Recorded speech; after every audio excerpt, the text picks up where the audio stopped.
Hallelujah.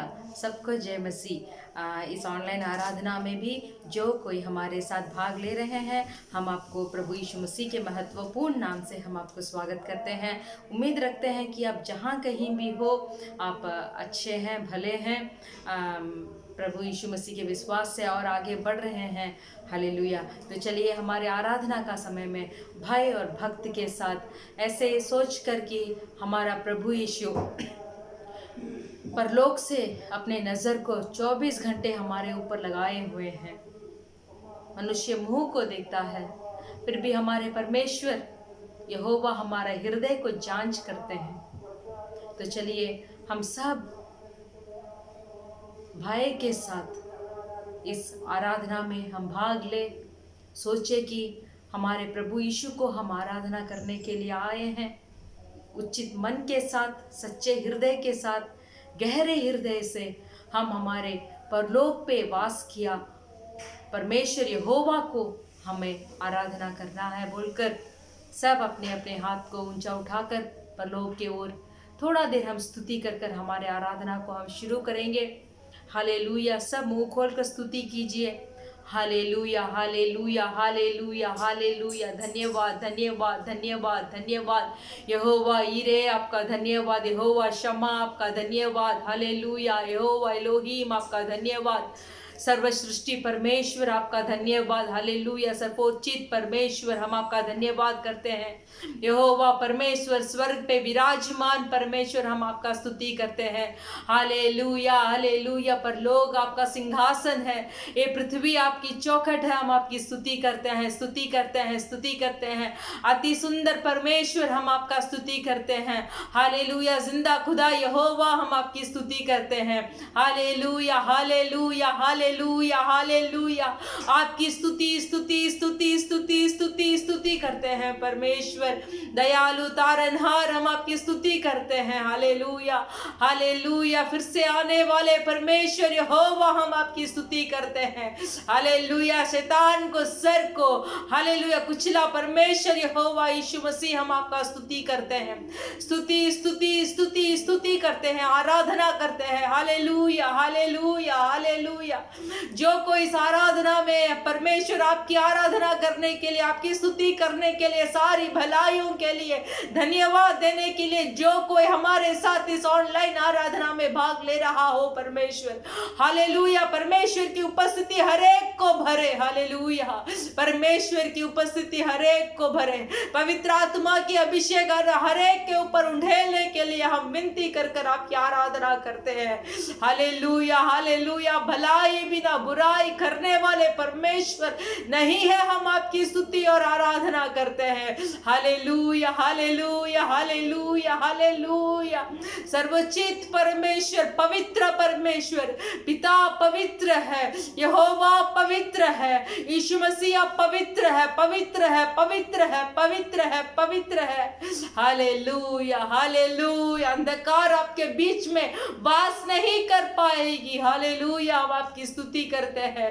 ओ रिगला राधना माशी हांदुना माला रबा बाबा बा। धन्यवाद हो मेरे परमेश्वर की, धन्यवाद हो। सब लोग मिलकर धन्यवाद बोलिए, मुंह खोलकर धन्यवाद, धन्यवाद, धन्यवाद। हमें संभाला परमेश्वर, आपकी धन्यवाद। हमें आंखों की पुतली जैसे अपनी हथेलियों पर हमें बनाया परमेश्वर। हालेलुया। आपकी धन्यवाद, धन्यवाद। हमें सुरक्षित रखने वाले परमेश्वर यहोवा, आपकी धन्यवाद। हमें संभालने वाले, अपने कांधों पर हमें लेके चलने वाले यहोवा, हम आपकी धन्यवाद करते हैं। हालेलुया। हमारी जरूरतों को पूरा करने वाले परमेश्वर, हम आपका धन्यवाद करते हैं। हमारे आंसुओं को पोंछने वाले परमेश्वर, हम आपका धन्यवाद करते हैं। हमारे हृदय के सारे व्याकुल को बदलने वाले परमेश्वर, हम आपका धन्यवाद, धन्यवाद, धन्यवाद देते हैं। Hallelujah, hallelujah, hallelujah, hallelujah, hallelujah. सब रिश्तेदार या दोस्त हमें छोड़कर जाने पर भी यहोवा हमारे हाथ पकड़कर मैं तेरे साथ हूँ, डर मत, ऐसे बोलने वाले यहोवा, हम आपके धन्यवाद करते हैं। स्तुति स्तुति स्तुति स्तुति हो। Hallelujah, hallelujah. धन्यवाद करते हैं यहोवा। इस आराधना को हम आपके हाथ में हम समर्पण करते हैं। शुरू से लेकर अंत तक परमेश्वर आपकी महिमा के लिए हम इस आराधना को करें। गहरे हृदय से हम आपकी आराधना करें। यूं ही आए बैठे ऐसे नहीं परमेश्वर। आंख इस ऑनलाइन आराधना को देख रहा है फिर भी हमारा मन और कहीं भटक रहा है, ऐसा ना हो परमेश्वर। सब आपके कब्जे में आराधना करने के लिए हम विनती करते हैं। Hallelujah hallelujah hallelujah. पवित्र आत्मा हरेक के ऊपर उंडेले, पवित्र आत्मा हरेक को कब्जा कर दे परमेश्वर यहोवा।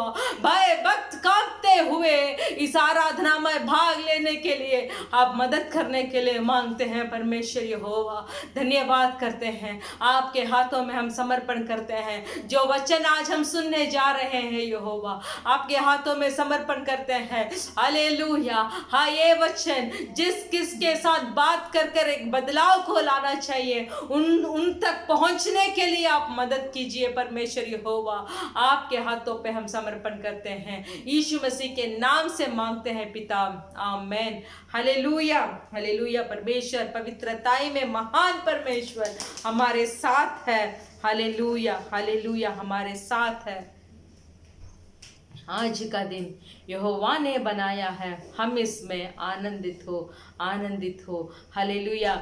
आराधना तो शाम के समय है, ऐसे सोच रहे हैं। दिन तो सुबह सुबह जब एक शुरुआत होता है तब हम उसको एक नया दिन बोलते हैं। फिर भी जब कभी हम परमेश्वर के सम्मुख में हम बैठते हैं, सब समय हमारे लिए परमेश्वर का दिया हुआ समय है। एक एक पल भी परमेश्वर का दिया हुआ पल है, समय है, कृपा है उनकी, जो हम बैठकर हम आराधना करते हैं। तो एक एक दिन हमें नया है, तो वो परमेश्वर का दिया हुआ दिन है, पल है। वो सुबह हो या दोपहर का समय हो या शाम का समय हो या रात का समय हो, एक एक समय परमेश्वर का दिया हुआ है। हालेलुया। तो चलिए, आज का दिन यहोवा ने बनाया है, हम इसमें आनंदित हो। सब मिलकर आवाज उठाकर हम गाएंगे, आमीन। आज का दिन यहोवा ने बनाया है, हम इसमें आनंदित हो। आज का दिन यहोवा ने बनाया है, हम इसमें आनंदित हो। आता हूँ तेरे पास, मुझको है तुझसे आस, मुझको कबूल कर ले, पापों को शुद्ध कर दे। आता हूँ तेरे पास, मुझको है तुझसे आस, मुझको कबूल कर ले, पापों से शुद्ध कर दे। आज का दिन यहोवा ने बनाया है, हम इसमें आनंदित हो। आज का दिन यहोवा ने बनाया है, हम इसमें आनंदित हो। जीवन से ज्योति जले, जीवन ऐसा बने, ज्योति में चल हम सके, दुआ है तुझसे यही। जीवन से ज्योति जले, जीवन ऐसा बने, ज्योति में चल हम सके, दुआ है तुझसे यही। आज का दिन यहोवा ने बनाया है, हम इसमें आनंदित हो। आज का दिन यहोवा ने बनाया है, हम इसमें आनंदित हो। प्रभु को महिमा मिले, चाहे वो मेरे अपमान। प्रभु को महिमा मिले,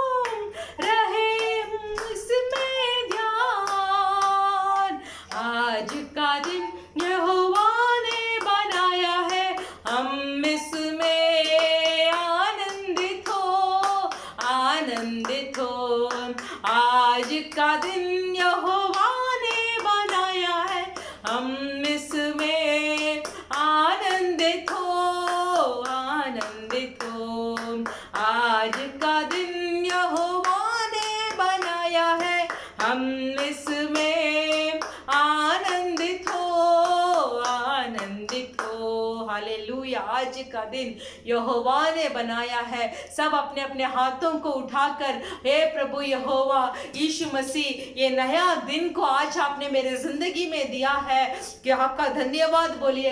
मैं आपका धन्यवाद करता हूँ। मुंह खोलकर कोई चुप मत बैठे, धन्यवाद बोलते रहिए। धन्यवाद यहोवा, आपने मेरी जिंदगी में एक नया दिन को दिया है। हालेलुया, नया दिन को देखने के लिए दिया है। मैं आपका धन्यवाद करता हूँ, मैं आपका धन्यवाद करता हूँ।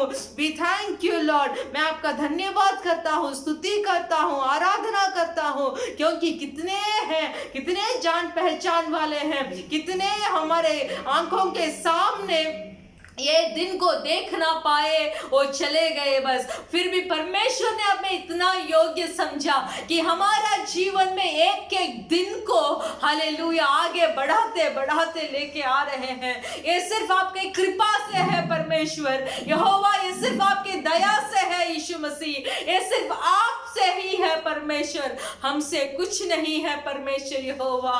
हालेलुया हालेलुया हालेलुया, धन्यवाद। जय जय नाम यीशु नाम। गाँव में सुबह हो शाम, हालेलुया, दोपहर हो, शाम का समय हो, रात हो, सिर्फ हमें यहोवा की स्तुति करना ही हमारे लिए एक बहुत महत्वपूर्ण समय है मेरे प्रिय भाई और बहनों। जो भी समय है कि ऐसा नहीं है कि यही वक्त पर हमें आराधना करना चाहिए, ऐसा नहीं है कि यही समय पर मुझे आराधना करना चाहिए, ऐसा नहीं मेरे प्रिय भाई और बहनों। हमारे परमेश्वर जो जीवित है खुदा है, वो 24 घंटे अपने नजर को हमारे ऊपर रखते हैं। 24 घंटे दिन और रात एक पल भी अपने आंखों को हमारे ऊपर से नहीं उठाते हैं। तो वो जो परमेश्वर यहोवा हमें देख रहे हैं, तो कोई भी समय हो, आंख को उठाकर हमारे नजर को उनके साथ मिलाकर हम कब भी चाहे जब भी हम आराधना कर सकते हैं। हालेलुया, यही हमारे लिए एक बहुत बड़ा एक पुरस्कार है परमेश्वर के दौर से हमें मिला है कि हम इज़राइली जाति जब चाहे हम आराधना कर सकते हैं, जब चाहे हमारे परमेश्वर से हम बात कर सकते हैं, जब चाहे हम प्रार्थना कर सकते हैं। ऐसा नहीं है कि कुछ समय है तब तू कर मैं सुनूंगा, नहीं मेरे प्रिय भाई और बहनों, आपका मन के बात जब चाहते हैं तब आप परमेश्वर से आप कह सकते हैं। तो चलिए हम सब मिलकर जय जय नाम यीशु नाम, गाँव में सुबह शाम। जय जय नाम यीशु नाम, गाँव में सुबह शाम। जय जय नाम यीशु नाम, गाँव में सुबह शाम। जय जय नाम यीशु नाम, गाँव में सुबह शाम। जय जय नाम यीशु नाम, गाँव में सुबह शाम। जय जय नाम यीशु नाम, गाँव में सुबह शाम। बलहीन का सहारा, पापियों का दोस्त है तू, यीशु तू कितना प्यारा, शब्द मैं कैसे बताऊं। बलहीन का सहारा, पापियों का दोस्त है तू, यीशु तू कितना प्यारा, शब्द मैं कैसे बताऊं। जय जय नाम यीशु नाम, गाऊं मैं सुबह शाम। जय जय नाम यीशु नाम, गाऊं मैं सुबह शाम। जय जय नाम यीशु नाम, गाऊं मैं सुबह शाम। जय जय नाम यीशु नाम, गाऊं मैं सुबह शाम। तुझ में बना रहूं तो अमृत फल लाऊं मैं, गाऊं तेरी जय सदा तो तुझ सा बन जाऊं मैं। तुझ में बना रहूं तो अमृत फल लाऊं मैं, गाऊं तेरी जय सदा तो तुझ सा बन जाऊं मैं। जय जय नाम यीशु नाम, गाऊं मैं सुबह शाम। जय जय नाम यीशु नाम, गाऊं मैं सुबह शाम। जय जय नाम यीशु नाम, गाऊं मैं सुबह शाम। बलहीन का सहारा, पापियों का दोस्त है तू, यीशु तू कितना प्यारा, शब्द मैं कैसे बताऊं। बलहीन का सहारा, पापियों का दोस्त कैसे बताऊं जय जय नाम यीशु नाम, गाऊं मैं सुबह शाम जय जय नाम यीशु नाम, गाऊं मैं सुबह शाम जय जय नाम यीशु नाम, गाऊं मैं सुबह शाम। मेरे साथ सब मिलकर तालियां बजाकर यीशु के नाम का जय जयकार कीजिए। जय जयकार करते हुए हमें परमेश्वर के सम्मुख में हम आए हैं। हालेलुया। एक सर्वोच्च परमेश्वर की आराधना करने के लिए, जो पवित्र स्थल में वास करता है, जहां अंधकार नहीं है, जहां पाप नहीं देख सकती, उस जगह पे वास किया हमारा पवित्र परमेश्वर यहोवा की जय जयकार कीजिए। आवाज उठाकर जय जयकार कीजिए।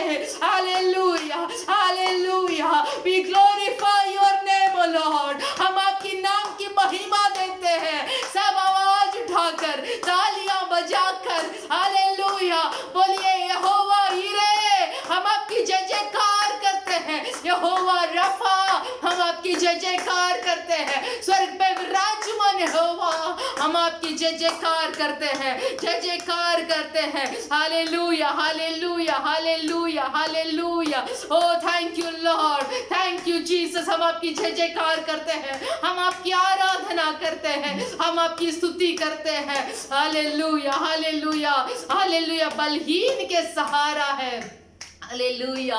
पापियों का दोस्त है मेरे प्रिय भाई और बहनों, पापियों को ठुकराते नहीं हैं।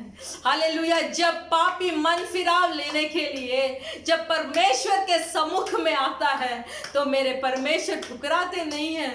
हालेलुया। परमेश्वर उन्हें धकेल नहीं देते हैं। हालेलुया। जब पापी एक सही मार्ग पे चलने के लिए, हालेलुया, जब पापी अपने मन के बोझ को एक सच्चे परमेश्वर के ऊपर उतार कर रखने के लिए, जब एक पापी एक सच्चे मन फिराव चाह कर जब यहोवा परमेश्वर यीशु मसीह के सम्मुख में आकर जब बैठता है, हालेलुया, हालेलुया, अपने हाथों से आंसुओं को पोंछने वाले परमेश्वर हमें कभी छोड़ते नहीं, हमें कभी त्याग नहीं देते। हालेलुया। माँ के कोख से जन्म होते के पहले ही हमारे नाम को लेकर पुकारे हुए परमेश्वर, हालेलुया। जब एक सच्चे मन फिराव के साथ हम जाकर हमारे यहोवा के सामने हम घुटने टेकते हैं, हालेलुया, हालेलुया। तारणहार परमेश्वर, दयालु परमेश्वर, हालेलुया, दया करने वाले परमेश्वर, 7 नहीं 70 बार से भी ज्यादा माफ करने वाले परमेश्वर, हालेलुया, हालेलुया। अपने दयालु नजर से हमें देखकर हमें स्वीकार करते हैं मेरे प्रिय भाई और बहनों। हालेलुया। अपने हाथों को बिछाकर आपको पुकारते हैं, हालेलुया, क्योंकि हम जैसे पापियों के मन फिराव के लिए ही तो परमेश्वर इंतजार कर रहे हैं मेरे प्रिय भाई और बहनों। हालेलुया। हम जैसे अधर्म लोगों के मन फिराव के लिए, एक सच्चा मन फिराव के लिए ही ना हमारे परमेश्वर इंतजार कर रहे हैं। Hallelujah, hallelujah. मेरे साथ फिर से मिलकर घुटने टेक कर हाथों को उठाना है तो उठाकर अपने प्रिय परमेश्वर की प्रतीति कीजिए, अपने प्रिय परमेश्वर को प्रसन्न कीजिए। हालेलुया। बोलिए, बलहीन का सहारा, पापियों का दोस्त है तू, यीशु तो कितना प्यारा, शब्द मैं कैसे बताऊं। बलहीन का सहारा, पापियों का दोस्त है तू, यीशु तू कितना प्यारा, शब्द मैं कैसे बताऊं। जय जय नाम यीशु नाम, गाऊं मैं सुबह शाम, जय जय नाम यीशु नाम, गाऊं मैं सुबह शाम, जय जय नाम, जय जय नाम, जय जय नाम यीशु नाम, गाऊं मैं सुबह शाम, जय जय नाम यीशु नाम, गाऊं मैं सुबह शाम। तू ही है जो मुझको बुलाता, देता है जीवन जल, तेरी शक्ति पाऊं सदा और योजनाएं हो सफल। तू ही है जो मुझको बुलाता, देता है जीवन जल, योजनाएं हो सफल। जय जय नाम यीशु नाम। हालेलुया। सुबह शाम आपके नाम की जय जयकार करते हुए आपके आंगन में आने का सामर्थ और शक्ति से हमें बचा मेरे परमेश्वर। हालेलुया। आप ही एक जीवन दाता है, आप ही एक जीवन जल है जो आपके पास हमें बुलाते हैं। हालेलुया। आपके हाथों पे जीवन का जल है और हम कहां जा पाएंगे? जीवन का मार्ग तो आपके पास है मेरे यहोवा। हम कहां जाकर भटकेंगे? हम कहां जाएंगे? मेरे प्रिय भाई और बहनों, जीवन जल मेरे यहोवा यीशु मसीह के पास है। जीवन का मार्ग मेरे यीशु मसीह के पास है। Hallelujah, hallelujah. उनको देखकर बोलिए, उनको देखकर बोलिए, हालेलुया। उनको देखकर गाइए। तू ही है जो मुझको बुलाता, देता है जीवन जल। तेरी शक्ति पाऊं सदा और योजनाएं हो सफल। तू ही है जो मुझको बुलाता, देता है जीवन जल। तेरी शक्ति पाऊं सदा और योजनाएं हो सफल। क्या आपकी योजनाएं सफल नहीं हो रही है? क्या जो आप सोच रहे हैं वो सही नहीं हो पा रही है? क्या जो आप कर रहे हैं वो ऐसे घटी होते जा रही है? हाथ में जो जो काम आप कर रहे हैं क्या वो नासफल होते आ रही है? मेरे प्रिय भाई और बहनों, ऊपर देखिए, हमारे परमेश्वर यहोवा को देखिए जो हमें बुला रहे हैं। जब हम परमेश्वर यहोवा के मार्ग में हम जाएंगे, जब पवित्र आत्मा की अभिषेक को हम पा लेंगे, जब पवित्र आत्मा के सामर्थ्य से हम बढ़कर जो भी काम हम करेंगे, मेरे प्रिय भाई और बहनों, जो भी योजनाएं आप करेंगे वो सफल होगा। हालेलुया। जो भी आप सोचेंगे वो यहोवा का सोच होगा। हालेलुया। जो भी आप करेंगे परमेश्वर आपको उसमें एक जय को आप देंगे।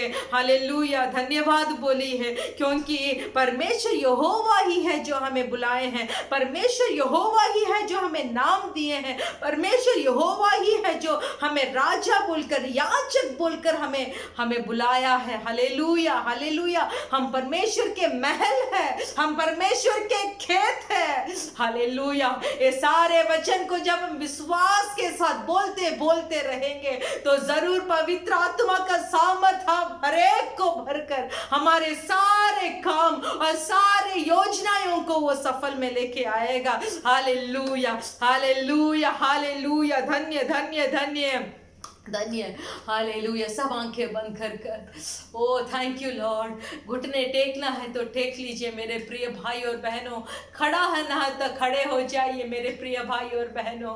एक पवित्र परमेश्वर की आराधना का समय है ये। हालेलुया। हमारे आत्मा, यहोवा की आत्मा, परमेश्वर यहोवा के आत्मा से बात करता है। हम परमेश्वर से देखकर हम उनकी बढ़ाई करते हैं। हमें बोलना चाहिए कि मैं घटूं परमेश्वर, आप बढ़ते रहिए। मेरे जीवन में मैं घटते रहना चाहता हूँ। मेरे जीवन में आप बढ़े परमेश्वर। मेरे जीवन आपकी नाम की महिमा हो परमेश्वर। मेरे जीवन में आपकी महिमा होते रहे परमेश्वर। हालेलुया।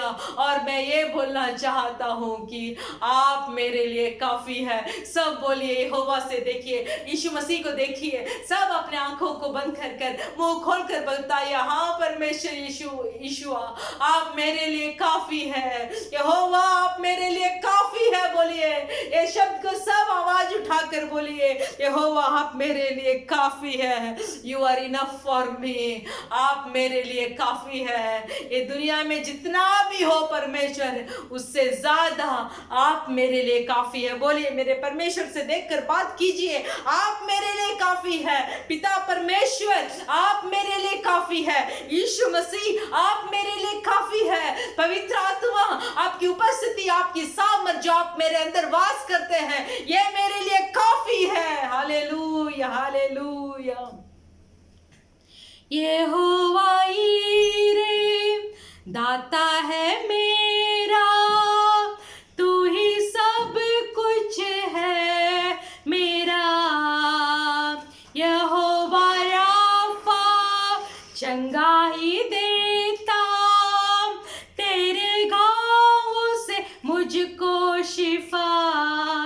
साथ मिलकर यहोवा, यहोवा ईरे दाता है मेरा, तू ही सब कुछ है मेरा, यहोवा राफा चंगाई देता, तेरे घावों से मुझको शिफा, यहोवा शम्मा साथ रहता, सब कुछ तू देता मुझे, तू ही काफी है, तू ही काफी है, तू ही काफी है मुझको, सब मिलकर तू ही काफी है, तू ही काफी है, तू ही काफी है मुझको। मेरे साथ मिलकर यहोवा ईरे, यहोवा ईरे दाता है मेरा,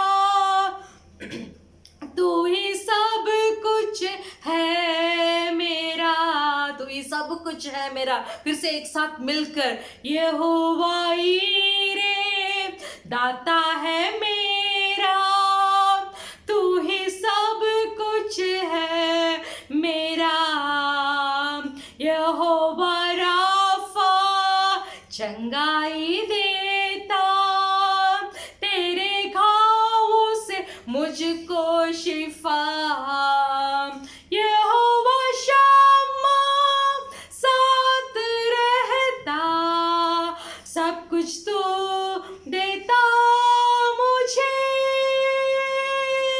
तू ही काफी है, तू ही काफी है, तू ही काफी है मुझको।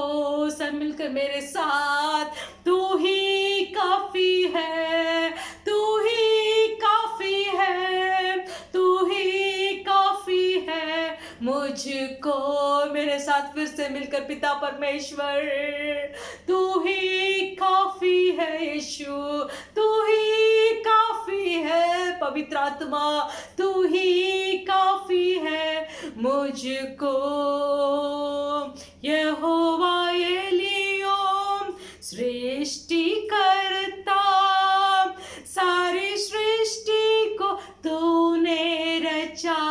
मुझे भी मिलकर, यहोवा एलियोन सबसे है ऊंचा, कोई भी नहीं तेरे समान। मेरे साथ फिर से मिलकर यहोवा यहोवा की बढ़ाई करते रहिए।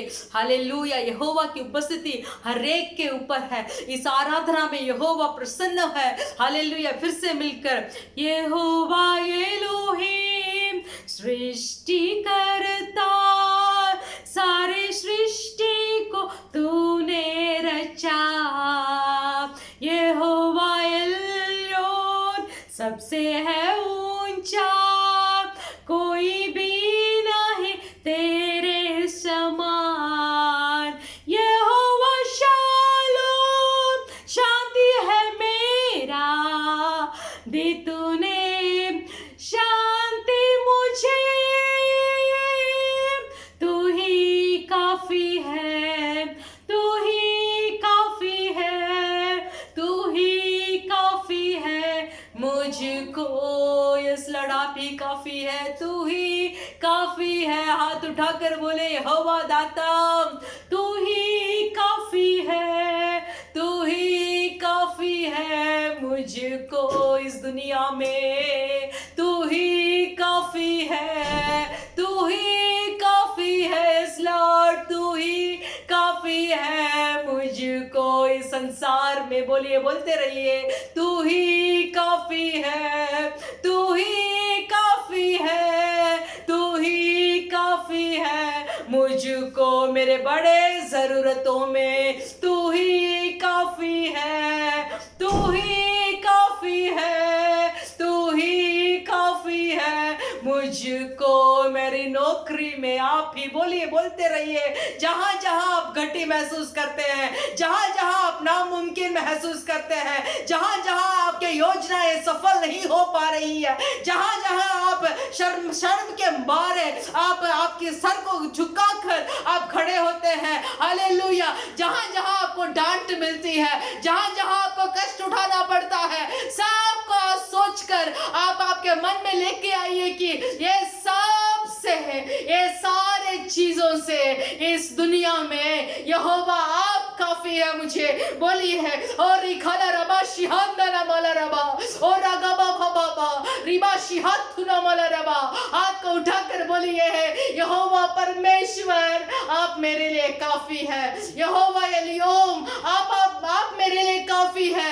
यहोवा एलियोन आप मेरे लिए काफी है। यहोवा राफा आप मेरे लिए काफी है। हालेलुया, मेरे इस बीमारी में आप मेरे लिए काफी है। हालेलुया, हालेलुया, मेरा इस ना सफलता में आप मेरे लिए काफी है। हालेलुया, सारे योजनाएं क्यों ना सफल हो परमेश्वर, आप मेरे लिए काफी है। You are enough for me, आप मेरे लिए काफी है। आपके प्रेम मेरे लिए काफी है, आपकी अगुवाई मेरे लिए काफी है। ओ थैंक यू लॉर्ड, आपके प्यार मेरे लिए काफी है। थैंक यू रिघा रबा शिहांदा रबा। आप जो आपके कंधों पर मुझे उठा कर लेके जा रहे हैं, वो मेरे लिए काफी है परमेश्वर। हालेलुया, मैं सोचा भी नहीं था, मैंने देखा भी नहीं था, उतना बड़ा आशीषों को आपने मेरे जिंदगी में लेके आए हैं परमेश्वर। यहोवा आप मेरे लिए काफी है। ओ आप मेरे लिए काफी है, मेरे परिवार के लिए आप काफी है। और रेखानामा राशि हाथुना बहाला रबा बाबा। Thank you Jesus Christ, you are enough for us Lord, आप मेरे लिए काफी है।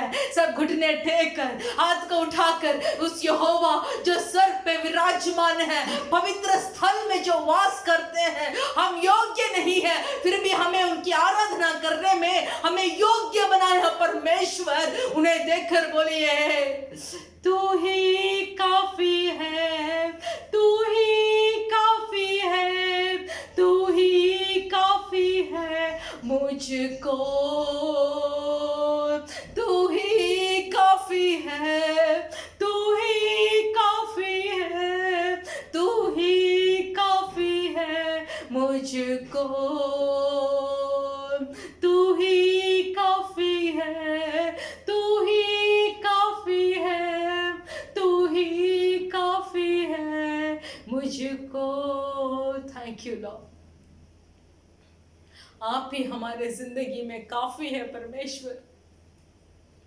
जो धन और दौलत आज हम कमा रहे हैं वो हमारे साथ नहीं आएगा परमेश्वर। जितने भी हम कर रहे हैं इस संसारिक कामों को, हमारे साथ नहीं आएगा परमेश्वर। हमें ये एक बुद्धि दे, हमें इस आराधना का समय में एक समझ दे कि आप ही काफी है, आप ही आदि है और आप ही अंत है, आप ही अल्फा है और आप ही ओमेगा है। आपके अलावा मेरे जीवन में और कुछ भी एक भरपूरी को नहीं ले आ सकती परमेश्वर यहोवा। थैंक यू लॉर्ड, रहा नमाशी हाथुना माला रबा। आपके उपस्थिति के बिना मेरे जीवन में और कोई आनंद मुझे नहीं भर सकता परमेश्वर यहोवा। बोलिए परमेश्वर की प्रसन्न की बातों को, बोलिए कि परमेश्वर आपके बिना, आपके उपस्थिति के बिना, आपके जो योजनाएं के बिना, आपके सोच और समझ के बिना मेरे जीवन सफल नहीं हो पाएगा। इस छोटे हृदय को हम खोलकर इस आराधना का समय में हम आपको स्वागत करते हैं। हमारे अंदर आ जाइए। हम इतना दिन आपको बाहर खड़े होकर खटखटाने का मौका ही दिए हैं, आज इस आराधना में हम मौका दे रहे हैं कि हम हमारे छोटे से हृदय को हम खोलकर आपको हम स्वागत करते हैं। आप हमारे बीच में आ जाइए, आप मेरे अंदर आ जाइए और इस समझ से और इस सोच से मुझे भरी है कि आप मेरे लिए काफी है। आप मेरे लिए काफ़ी है, आप मेरे लिए काफ़ी है। Thank you Lord for this day. इस दिन के लिए हम धन्यवाद कहते हैं, आज के दिन के लिए हम आपका धन्यवाद करते हैं। इस आराधना को आपने ग्रहण किया, हम धन्यवाद करते हैं। हम बताते हैं कि हमारे जीवन में आप ही हमारे लिए काफ़ी है। हम घटे, आप बढ़ते रहे। धन्यवाद बोलते हैं। जो कोई इस आराधना में भाग लिया हो, परमेश्वर यहोवा आप हर एक की ज़रूरतों को पूरा करें।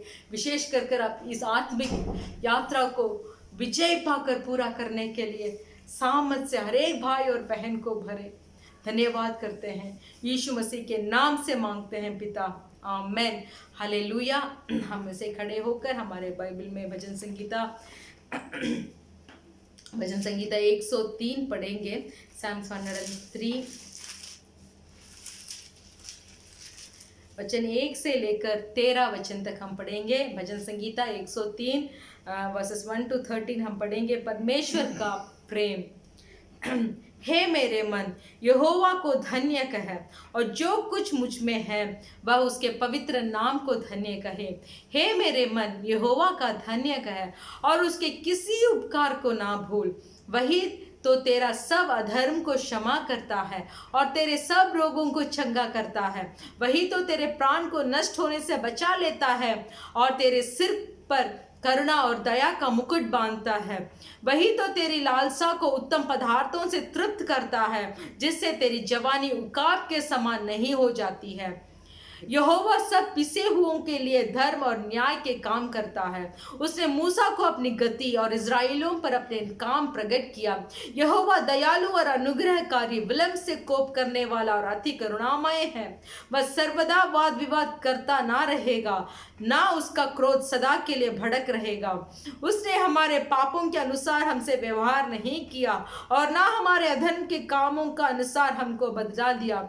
जैसे आकाश पृथ्वी के ऊपर ऊंचा है, वैसे ही उसकी करुणा उसके डरवयों के ऊपर प्रबल है। उदयाचल अस्ताचल से जितनी दूर है, उसने हमारे अपराधों को हमसे उतनी ही दूर कर दिया है। जैसे पिता अपने बालकों पर दया करता है, वैसे ही यहोवा अपने डरवयों पर दया करता है। हालेलुया। जैसे पिता अपनी बालकों पर दया करता है, जैसे पिता का स्थान जो हमारे संसारिक पिता है, वो पिता का स्थान हमारे परिवार में बहुत प्रधान होता है। हालेलुया। अगर पिता एक परिवार पे नहीं होते तो वो परिवार को थोड़ा चलाने में दिक्कत होता है ना। तो वो पिता जब अपने बच्चों पर, संसारिक के दिए हुए बच्चों पर इतना प्रेम रखते हैं, तो सोचिए हमारे स्वर्ग में जो पिता है हमारे लिए कितना बड़ा भला काम करेंगे। आमेन। जैसे पिता अपने बालकों पर दया करता है, अगर एक संसारिक पिता अपने बच्चों पर दया कर सकता है, एक संसारिक पिता अपने बच्चों के भलाई के लिए अगर बहुत कष्ट उठा सकते हैं, अगर अपना जीवन को भी प्रधान ना मानकर अपने जीवन को अपने बच्चों के लिए भी अगर त्याग दे सकते हैं, तो एक संसारिक पिता हमारे लिए ऐसे कर सकते हैं, तो सोच कर देखिए। माँ के कोख से रचाया परमेश्वर हम इस संसार में उत्पन्न होने से पहले ही हमारे नाम को जानकारी हुआ परमेश्वर यहोवा हमारे लिए कितना कुछ कर सकते हैं। हालेलुया। सिर्फ एक ही बात हमें करना है, हमें बोलना चाहिए, यहोवा यीरे, आप मेरे लिए काफ़ी है। आमेन। जो परमेश्वर के ऊपर डरते हैं, जो परमेश्वर के काम के बारे में डरते हैं, जो परमेश्वर के वचन को डर कर स्वीकार कर उसके अनुसार चलते हैं, वो परमेश्वर उनके ऊपर दया कर उन्हें अगुवाई करते हैं। सिर्फ बोलिए, यहोवा यीरे, आप मेरे लिए काफ़ी है। आज से लेकर हम एक एक पल बोलते रहेंगे, यहोवा इस जगह पे आप मेरे लिए काफ़ी है। आप पिता से भी ज़्यादा है मेरे लिए, मेरे माँ से भी ज़्यादा है आप मेरे लिए। आप मेरे लिए काफ़ी है। कुछ घटी आपकी है तो बोलिए, इस घटी में आप मेरे लिए काफ़ी है। कुछ आपका काम सफल नहीं हो पा रहा है, बोलिए, यहोवा आप मेरे लिए काफ़ी है। क्योंकि एक पिता से भी बढ़कर अपने बालकों से प्रेम रखने वाला यहोवा हमारा पिता है। आमेन। उस क्रूस में हमारे मुंह के सुंदरता को नहीं देखा, नहीं देखा कि हम काला है या सफ़ेद है, ऐसे देखकर हमारे लिए नहीं कुर्बान हुए। पृथ्वी के सारे जनता के लिए हमारे यीशु मसीह उस क्रूस में कुर्बान हुए, क्योंकि उतना प्रेम उन्होंने हमारे ऊपर दिखाया था, हमारे ऊपर उतना प्रेम था, इसीलिए उस क्रूस का सारे कुर्बान को उन्होंने सह लिया। हालेलुया। तो चलिए आज से हम भी बोलते रहेंगे कि मेरे स्वर्गीय पिता जो है मुझसे बहुत प्रेम करता है। आमीन। वो मेरे लिए काफ़ी है, सिर्फ वो मेरे लिए काफ़ी है। बोलते रहेंगे वो मेरे लिए काफ़ी है, यहोवा मेरे लिए काफ़ी है, यीशु मसीह मेरे लिए काफ़ी, आप मेरे लिए काफ़ी है। जब ऐसे शब्द को हम बोलते आएंगे ना, जरूर हम परमेश्वर के मन को बहुत आनंद कर पाएंगे, मगन हो जाएंगे हमारे परमेश्वर। जब हम उनको देखकर बोलेंगे, एक एक पल बोलते रहेंगे, एक एक परिस्थिति में बोलते रहेंगे, वातावरण बदले या ना बदले, हम बोलते रहेंगे कि ये स्थिति में आप मेरे लिए काफ़ी है। आमीन। सब मिलकर आंख बंद कर कर हम प्रार्थना करेंगे। धन्यवाद यीशु मसीह, आपने मेरे अधर्म को मुझसे निकाल दिया। उत्तराचल से अत्याचल कितना दूर होता है, उतना दूर आपने मेरे अधर्म को क्षमा किया, क्योंकि आप मेरे स्वर्गीय पिता है। इतना प्रेम आपने मेरे ऊपर दिखाया कि मेरे सब अधर्म कामों को आपने क्षमा किया, मेरे पापों को आपने माफ किया। अब मैं बोलूंगा कि आप मेरे लिए काफी है। You are enough for me, आप मेरे लिए काफी है, आप मेरे लिए काफी है। Thank you Lord. इस अच्छा भजन संगीता के लिए हम धन्यवाद बोलते हैं। जो जो चीज हमारे पास है सब के लिए हम आपको हाथ उठाकर हम धन्यवाद देते हैं। We thank you for each and everything you have given in our life Lord. हम धन्यवाद देते हैं, धन्यवाद करते हैं। शुरू से लेकर अंत तक आप हमें अगुवाई करें, हर एक भाई और बहन को आशीष दे, यीशु मसीह के नाम से मांगते हैं पिता, आमेन। हालेलुया। हमारे कलीसिया की सूचना ये है कि हमारी कलीसिया की अब तक हम ऑनलाइन आराधना कर रहे हैं, फिर भी हमें धन्यवाद देना है कि ऐसे है कि परमेश्वर हमें इस ऑनलाइन आराधना में भाग लेने का एक योग्य बनाया। कुछ तो हमें एक रास्ता दिखाया कि हम इस ऑनलाइन आराधना में हम परमेश्वर की आराधना कर रहे हैं। हालेलुया। तो हर शुक्रवार के दिन शाम को 4 बजे से 6 बजे तक हमारी आराधना होती है। मेरे प्रिय भाई और बहनों, हम आपसे विनती करते हैं कि जैसे आप कलीसिया जाते हैं उसी तरीका से आकर परमेश्वर की आराधना में भाग लीजिए, परमेश्वर के वचन को सुनिए। एक एक हफ्ते जो वचन हम सुन रहे हैं, पवित्र आत्मा हर एक के अंदर बात कर हर एक के अंदर वो वचन क्रिया कर रहा है बोलकर हम विश्वास करते हैं। हालेलुया। कोई भी परमेश्वर यहोवा के मार्ग से दूर मत हट जाइए, समय बहुत निकट है। हम परमेश्वर के मार्ग में चलना ही हमारे लिए बहुत बड़ा एक फर्ज बनता है। हालेलुया। हालेलुया। आपके दोस्तों के साथ हमारे इस संदेश को आप शेयर कीजिए। हम बोलते हैं कि परमेश्वर का वचन किस किस को पहुंचना है, वो कैसे बात करना है, ये सब परमेश्वर देख लेंगे। पर आपका और हमारा फर्ज ये है कि हम इस संदेश को जितना हम शेयर कर सकते हैं शेयर करें, क्योंकि यीशु मसीह का नाम के द्वारा ज़रूर किसी ना किसी का उद्धार हो सकता है। हालेलुया। हमारे देश के लिए आप प्रार्थना कीजिए। ये महामारी के परिस्थिति जो है वो बदलने के लिए आप प्रार्थना कीजिए। तो चलिए हम सब अभी हमारे आंखों को बंद कर हमारे देशों के लिए हम प्रार्थना करेंगे। धन्यवाद यीशु मसीह, धन्यवाद हम कहते हैं सर्वोच्चित परमेश्वर, इस संसार के एक एक मनुष्य के लिए हम आज प्रार्थना करते हैं, क्योंकि आप सिर्फ इज़ाही के लिए इस संसार पे आकर उस क्रूस को आपने नहीं सहा। परमेश्वर यहोवा, आपने इस पृथ्वी के सारे जनता के लिए आपने आकर उस क्रूस में कुर्बान हुआ। सारे मानव जाति के लिए आप उस क्रूस को आपने उठाया। तो ये सारे मानव जाति जो आपको नहीं जानते हैं, जो आपको नहीं पहचानते हैं, जो आपके नाम को नफरत करते हैं, जो इज़राइल लोगों को मारते हैं, पीटते हैं, सबको आपके हाथ में आज उनके उद्धार के लिए हम प्रार्थना करते हैं कि सब यीशु मसीह के नाम के बारे में जानकारी होकर यीशु मसीह जिंदा खुदा है, उसने मेरे लिए, मेरे पापों के लिए, मेरे श्रापों के लिए जो दंड मुझे भुगतना था उसके बदले उसने वो दंड को भुगता बोलकर ये समझ को हर एक को ये समझ उनके ऊपर आने के लिए, उनके अंदर जाने के लिए हम प्रार्थना करते हैं। ये संसार में एक जागृति हो परमेश्वर, आपके आगमन में बहुत से बहुत लोग आपके आगमन में मौजूद होने के लिए हम प्रार्थना करते हैं। इंडिया देश, नेपाल देश, पाकिस्तान, श्रीलंका, बांग्लादेश बोलकर सब देशों को आपके हाथ में हम समर्पण करते हैं।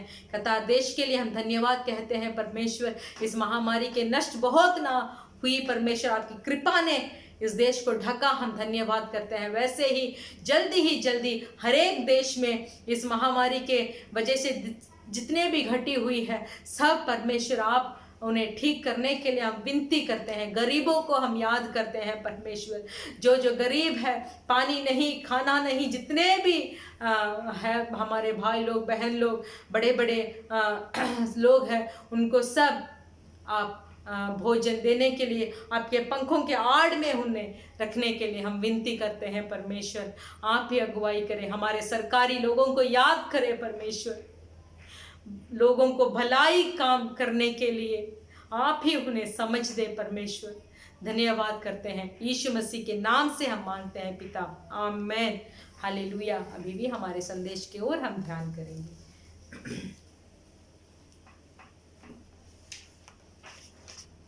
ஹல்லேலூயா हालेलुया। ஆண்டவரே இயேசு கிறிஸ்து நாமத்தில் ஒருவரை நாங்கள் வாழ்த்திக் கொள்கிறோம்। परमेश्वर यीशु मसीह के नाम से हमारे को हम स्वागत करते हैं। நாம் ஆராதிக்கிற தேவன் சர்வ வல்லவர், हम जो परमेश्वर को आराधना करते हैं वो सर्वशक्तिमान है। அவர் சொல்ல ஆகும், அவர் கட்டளை நிற்கும் என்று சொல்லி வேதம் சொல்லுகிறது। वो जो कोई बोलते हैं वो होगा और बने रहेगा।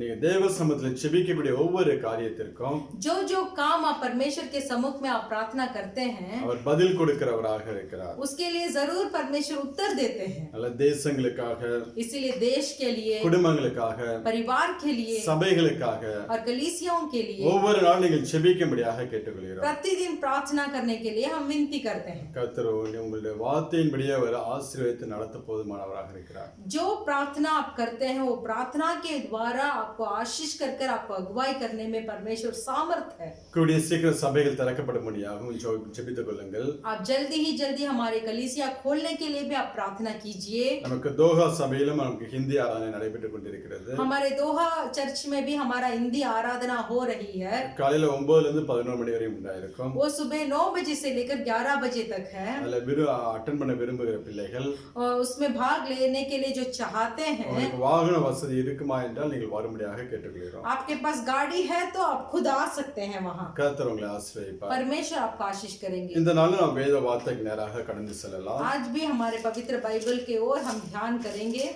எடுத்துக்கொள்ளும் யோசுவாவின் புத்தகம் 1ஆம் அதிகாரம் 5வது வசனத்தை வாசிக்கலாம்। हम लेंगे यहोशू के पुस्तक उसका पहला अध्याय का 5वां वचन हम पढ़ेंगे।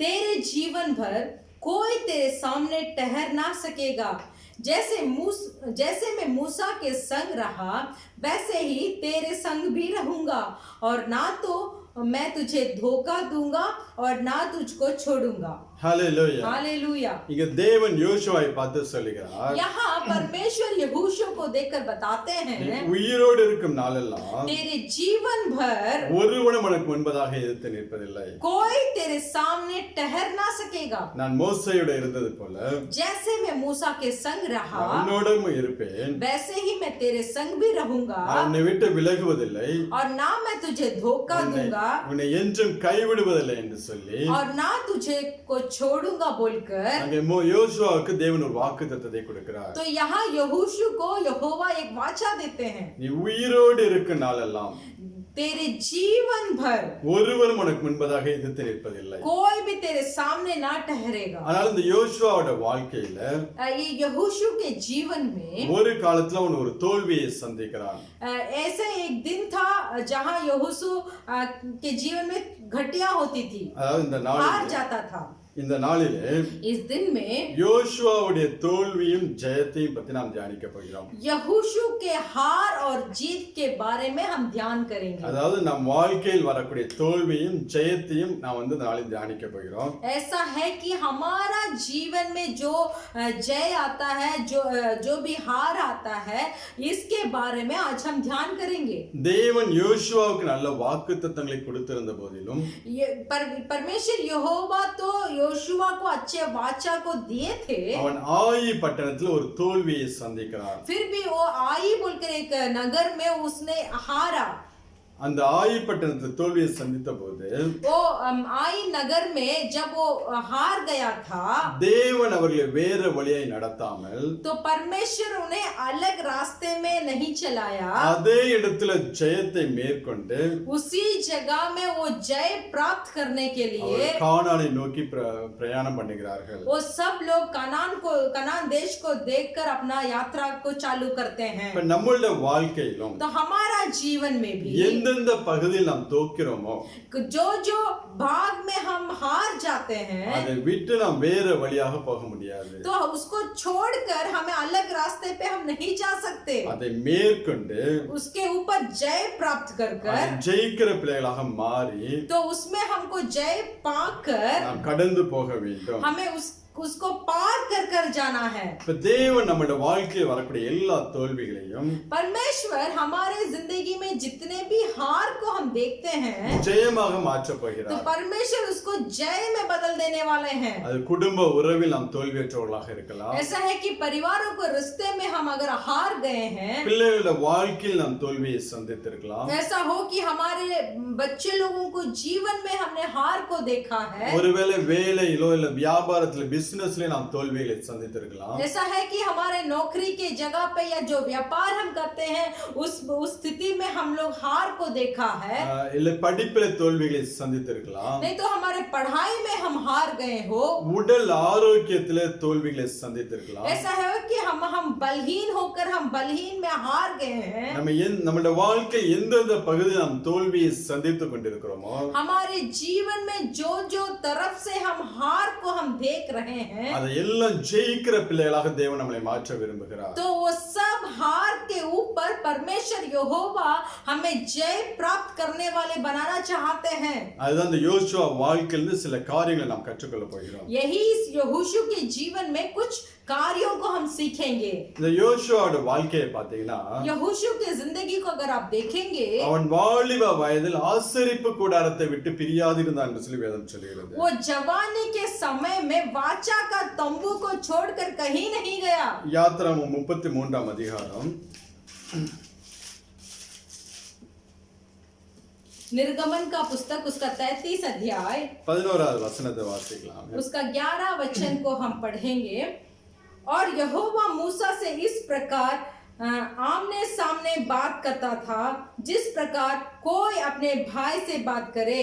और मूसा तो छावनी में लौट आता था, पर यहोशू नामक एक जवान जो नून का पुत्र और मूसा का सेवक था, वह तंबू में से ना निकलता था.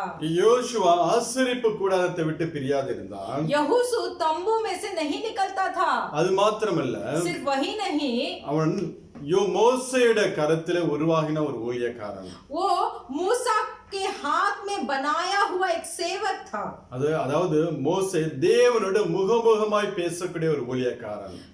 ये ऐसा है कि मूसा परमेश्वर के साथ आमने सामने बात करने वाला एक सेवकाईदारी था. அப்படி ஒரு வல்லமையான ஊழியக்காரனுடைய கையிலிருந்து உருவான ஒரு மனுஷன். तो ये ऐसे सामर्थ मूसा के हाथों में बनाया हुआ सेवक था. ये ஒரு இடத்துல மோசே சொல்லுவார், एक जगह पे मूसा बोलेंगे, நீர் எனக்காக வைராக்கியம் பாராட்டாமல் आप मेरे लिए वैराग्य नहीं उठाएंगे, தேவனுக்காக வைராக்கியம் பாராட்ட வேண்டும் என்று சொல்லி परमेश्वर के लिए तुम्हें वैराग्य बनना है बोलकर யோசுவாவை கற்றுக் கொடுப்பார். तो यहोशू को ये बात को सिखाते हैं. அவ்வளவு உண்மையுள்ள மனுஷனுடைய கரத்தில் உருவான ஒரு யோசுவா. तो उतना सच्चाई मूसा के हाथों पे बनाया हुआ सेवक था यहोशू. நல்ல வாக்குத்தத்தங்களை பெற்றிருந்தான். बहुत अच्छा वाचा को उन्होंने पाया था, ஆனாலும் அவனுடைய வாழ்க்கையில ஒரு தோல்வியை சந்திக்கிறான். फिर भी यहोशू अपने जीवन में एक हार उनके जीवन में आती है. இன்னைக்கு நம்மள பார்த்தோம் என்றால் अगर आप आज हमें देखेंगे तो இந்த புதிய ஏற்பாட்டுல एक इस नया नियम में ஆண்டவராகிய இயேசு கிறிஸ்துவை சொந்த இரட்சகராக ஏற்றுக்கொண்ட ஒவ்வொரு பிள்ளைகளையும் परमेश्वर यीशु मसीह को अपने उद्धारकर्ता बोलकर ग्रहण किया हुआ हर एक मनुष्य அவருடைய ஆலயமாக தேவன் மாற்றுகிறார். परमेश्वर उन्हें अपने कलीसिया की तरह बदलते हैं. யோசுவா ஆசரிப்பு கூடாரத்திலே வாசம் பண்ணினான்.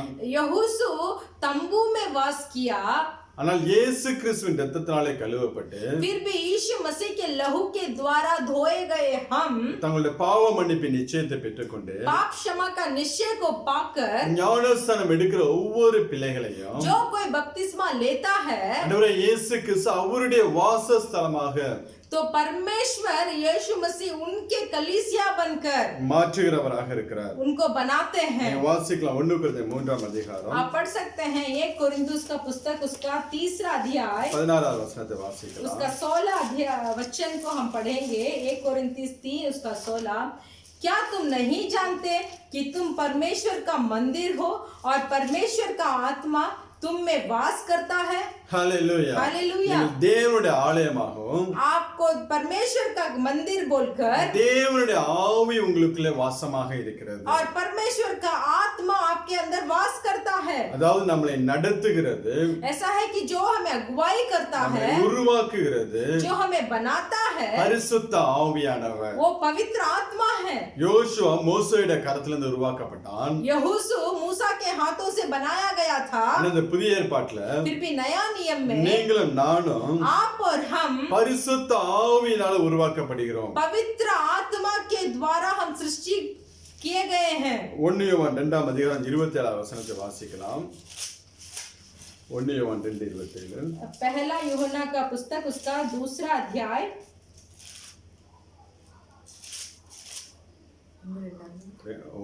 1ஆம் அதிகாரம் 2ஆம் அதிகாரம் 27.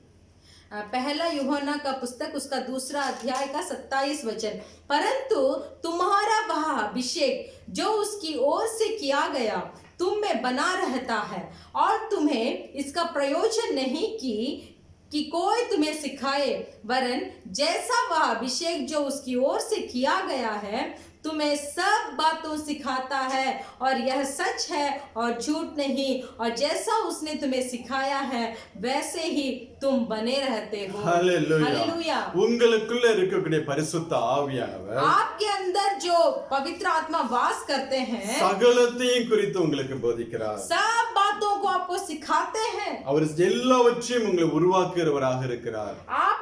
आप सब काम में आपको वो बनाते रहते हैं. நீங்க எதற்கெல்லாம் நான் தகுதியற்றவன் என்று சொல்லுகிறீர்களோ आप ऐसे बोल रहे हैं कि जो काम में मैं योग्य नहीं हूँ, பரிசுத்த ஆவியார் உங்களுக்குள்ளே வரும்போது अगर पवित्र आत्मा आपके अंदर आएंगे அவருடைய ஞானத்தினாலே உங்களை நிரப்பி पवित्र आत्मा का ज्ञान में आपको भर कर அந்த காரியங்களை செய்யும்படியாக உங்களை தகுதிப்படுத்துகிறார். तो आपको ऐसे योग्य बना देंगे कि सब काम को आप सफलता से करें. இப்ப இயேசு கிறிஸ்துவின் இரத்தத்தினாலே கழுவப்பட்டு यीशु मसीह के लहू के द्वारा धोकर பரிசுத்த ஆவியினால உருவாக்கப்படுகிற நம்மளுடைய வாழ்க்கையிலும் पवित्र आत्मा के द्वारा बने रहे जो हम बने हैं हमारे जीवन में சில நேரங்களில் நாம் தோல்வியை சந்திக்கிறோம். कुछ समयों में हमें भी हार आती है. எல்லா நேரங்களும் நாம் ஜெயிக்கிற பிள்ளைகளாக இல்லை. हम सब समय जीतते नहीं हैं. தேவன் நம்மளோட கூட இருக்கிறார். परमेश्वर हमारे साथ है, நமக்குள்ளே வாசம் பண்ணி கொண்டிருக்கிறார். हमारे अंदर वास करता है. ஆண்டவரே இயேசு கிறிஸ்து சொல்லும்போது परमेश्वर यीशु मसीह बोलते हैं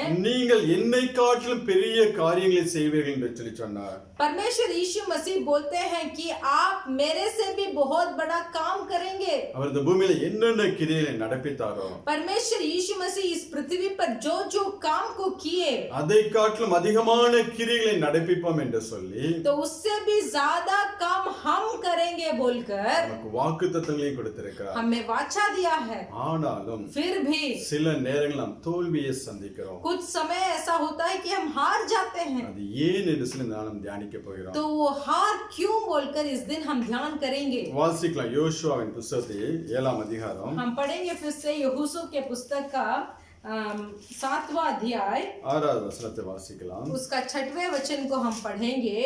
तब यहोशू ने अपने वस्त्र फाड़े और वह और इजराइली वृद्ध लोग यहोवा के संदूक के सामने मुंह के बल गिरकर पृथ्वी पर सांझ तक पड़े रहे और उन्होंने अपने अपने सिर पर धूल डाली। ஹalleluya. हालेलुया। இங்க யோசுவாவோட வாழ்க்கையில यहाँ यहोशू के जीवन में அந்த ஆயி பட்டணத்தில் யுத்தம் பண்ண போகிறார்கள். वो युद्ध करने के लिए एक नगर में जाते हैं। நீங்க வாசிக்கலாம் 4-5 வசனத்தை கூட आप வாசிக்கலாம். पढ़ सकते हैं 4 और 5। इसीलिए कोई 3000 पुरुष वहां गए, परंतु एक के रहने वाले के सामने से भाग आए। तब एक के रहने वाले ने उनमें से कोई 36 पुरुष मार डाले और अपने फाटक से शबरीम तक उनका पीछा करके उतराई में उनको मारते गए। तब लोग का मन पिघलकर जल सा बन गया।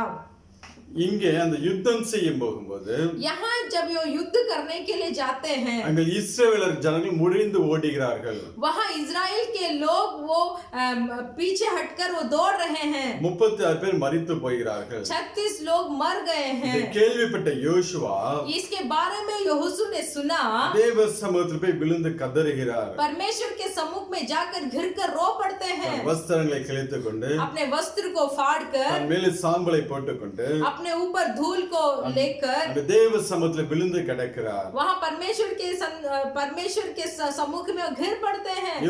இந்த நாங்க தோல்வியற்றதை சுற்றி இருக்கக்கூடிய ஜனங்கள் கேள்விப்பட்டால் परमेश्वर से यहोशू ऐसे बोलते हैं कि हम हार गए हैं, इसके बारे में हमारे चारों ओर के देश लोग अगर सुनेंगे எங்களை நிந்திப்பார்களே, तो हमें डांटेंगे। தேவனே உம்முடைய நாமத்தை நிந்திப்பார்களே என்று சொல்லி परमेश्वर आपके नाम को भी वो निंदा करेंगे। அங்க யோசுவா புலம்பிக் கொண்டிருக்கிறான். तो ऐसे वहाँ यहोशू जो थे वो बोल रहे हैं परमेश्वर के सम्मुख में, தேவ சமூகத்தில் விழுந்து கிடக்கிறான். परमेश्वर के सम्मुख में घिर पड़ा था। அப்ப தேவன் இடத்தை கடந்து வருகிறார். तब परमेश्वर यहोवा वहाँ आते हैं। அவர் கடந்து வந்து சொல்லக்கூடிய ஒரு காரியம், वो परमेश्वर यहोवा वहाँ आकर एक काम को बोलते हैं, உங்களுக்குள்ளே பாவம் காணப்படுகிறது, आपके बीच में मैं पाप को देख रहा हूँ, அதனாலதான் நீங்க முறிந்து விழுந்தீர்கள் என்று சொல்லுகிறார். इसीलिए आप हार कर घिर पड़े। இங்க நீங்க பாத்தீங்கன்னா आप यहाँ देख सकते हैं யோசுவா தோல்வியுற்று यहोशू हार गए, அங்க முகம் குப்புற விழுந்து அழுந்து கொண்டிருக்கிறார். मुंह को नीचे घिरवा कर वो रो रहे थे। ஒருவேளை அவர் நினைத்திருக்கலாம், यहोशू ऐसे सोचे होंगे, தேவன் நம்மளை வந்து தேற்றுவார், परमेश्वर आकर मुझे तसल्ली देगा, நம்மளை ஆறுதல் படுத்துவார் हमें अच्छे भला बातों को मेरे साथ करेगा, என்று அங்க நினைத்து கொண்டிருக்கலாம். ऐसे वो सोच रहा होगा। ஆனால் தேவன் வந்து அங்க சொல்லக்கூடிய காரியங்கள், फिर भी परमेश्वर यहोवा वहां आकर जो शब्द को वो बोलते हैं, வாசிக்க 10, 11, 12 வசனங்கள் வாசிக்கலாம். आप पढ़ सकते हैं वही यहोशू के पुस्तक 7वां अध्याय का 10, 11 और 12। यहोवा ने यहोशू से कहा, उठ खड़ा हो जा, तू क्यों इस भांति मुंह के बल पृथ्वी पर पड़ा है? इजराइलियों ने पाप किया है और जो वाचा मैंने उनसे अपने साथ बंधाई थी उसको उन्होंने तोड़ दिया है। उन्होंने अपर्ण के वस्तुओं में से ले लिया है, वरन चोरी भी की और छल करके उसको अपने सामान में रख लिया है। इस कारण इजराइली अपने शत्रुओं के सामने खड़े नहीं रह सकते, वे अपने शत्रुओं के पीठ दिखाते हैं, इसीलिए कि वे आप अपर्ण की वस्तुओं बन गए हैं। और यदि तुम अपने मध्य में से अपर्ण की वस्तुओं का सत्यानाश ना कर डालोगे तो मैं आगे को तुम्हारे संग नहीं रहूंगा। ஹalleluya. हालेलुया। ஆண்டவருடைய ட்ரீட்மெண்டே கொஞ்சம் வித்தியாசமா இருக்கும். परमेश्वर का वैद्य ही थोड़ा अलग रहेगा। நாம் ஒருவேளை இந்த காலகட்டத்தில் ஆறுதலான செய்திகளை நாம் கேட்கும்படியாக நாம் விரும்பலாம். हम इन दिनों में हम सोचते हैं कि कुछ अच्छा भला परमेश्वर के वचन को हम सुन पाए। கர்த்தர் உங்களை பாதுகாப்பார், परमेश्वर आपकी रक्षा करेंगे, உங்களை போஷிப்பார், आपको भोजन देंगे, உங்களை ஆசீர்வதிப்பார் आपको आशीष करेंगे। என்று நம்முடைய இதயத்துக்கு இதமான வார்த்தைகள் நாம் தேடிக்கொண்டிருக்கலாம். ऐसे हमारे मन पसंद वचन को हम ढूंढते रहेंगे। இந்த கொரோனா வைரஸ் காலகட்டத்திலே इस कोरोना महामारी के बीच में தேவன் உங்களை பாதுகாப்பார் என்று சொல்லி பிரசங்கம் தான் அதிகமாக வந்து கொண்டிருக்கிறது. आज के समय इतना उपदेश आ रहा है कि परमेश्वर आपको इस महामारी के बीच में रक्षा करेंगे। ஆனால் தேவன் விரும்புகிற காரியம் என்னவென்றால் फिर भी परमेश्वर की चाहत का काम क्या है? இந்த காலகட்டத்திலே इन दिनों में தன்னுடைய ஜனத்தை பரிசுத்தம் பண்ணக்கூடிய வார்த்தைகளை அவர் கொடுக்க விரும்புகிறார். परमेश्वर यहोवा चाहते हैं कि इन दिनों में अपने उनके मनुष्य जो है वो पवित्र हो जाए, ऐसे वचन को वो संदेश में दे। இது நாம் ஆறுதலான வார்த்தைகளை கேட்கக்கூடிய காலம் அல்ல.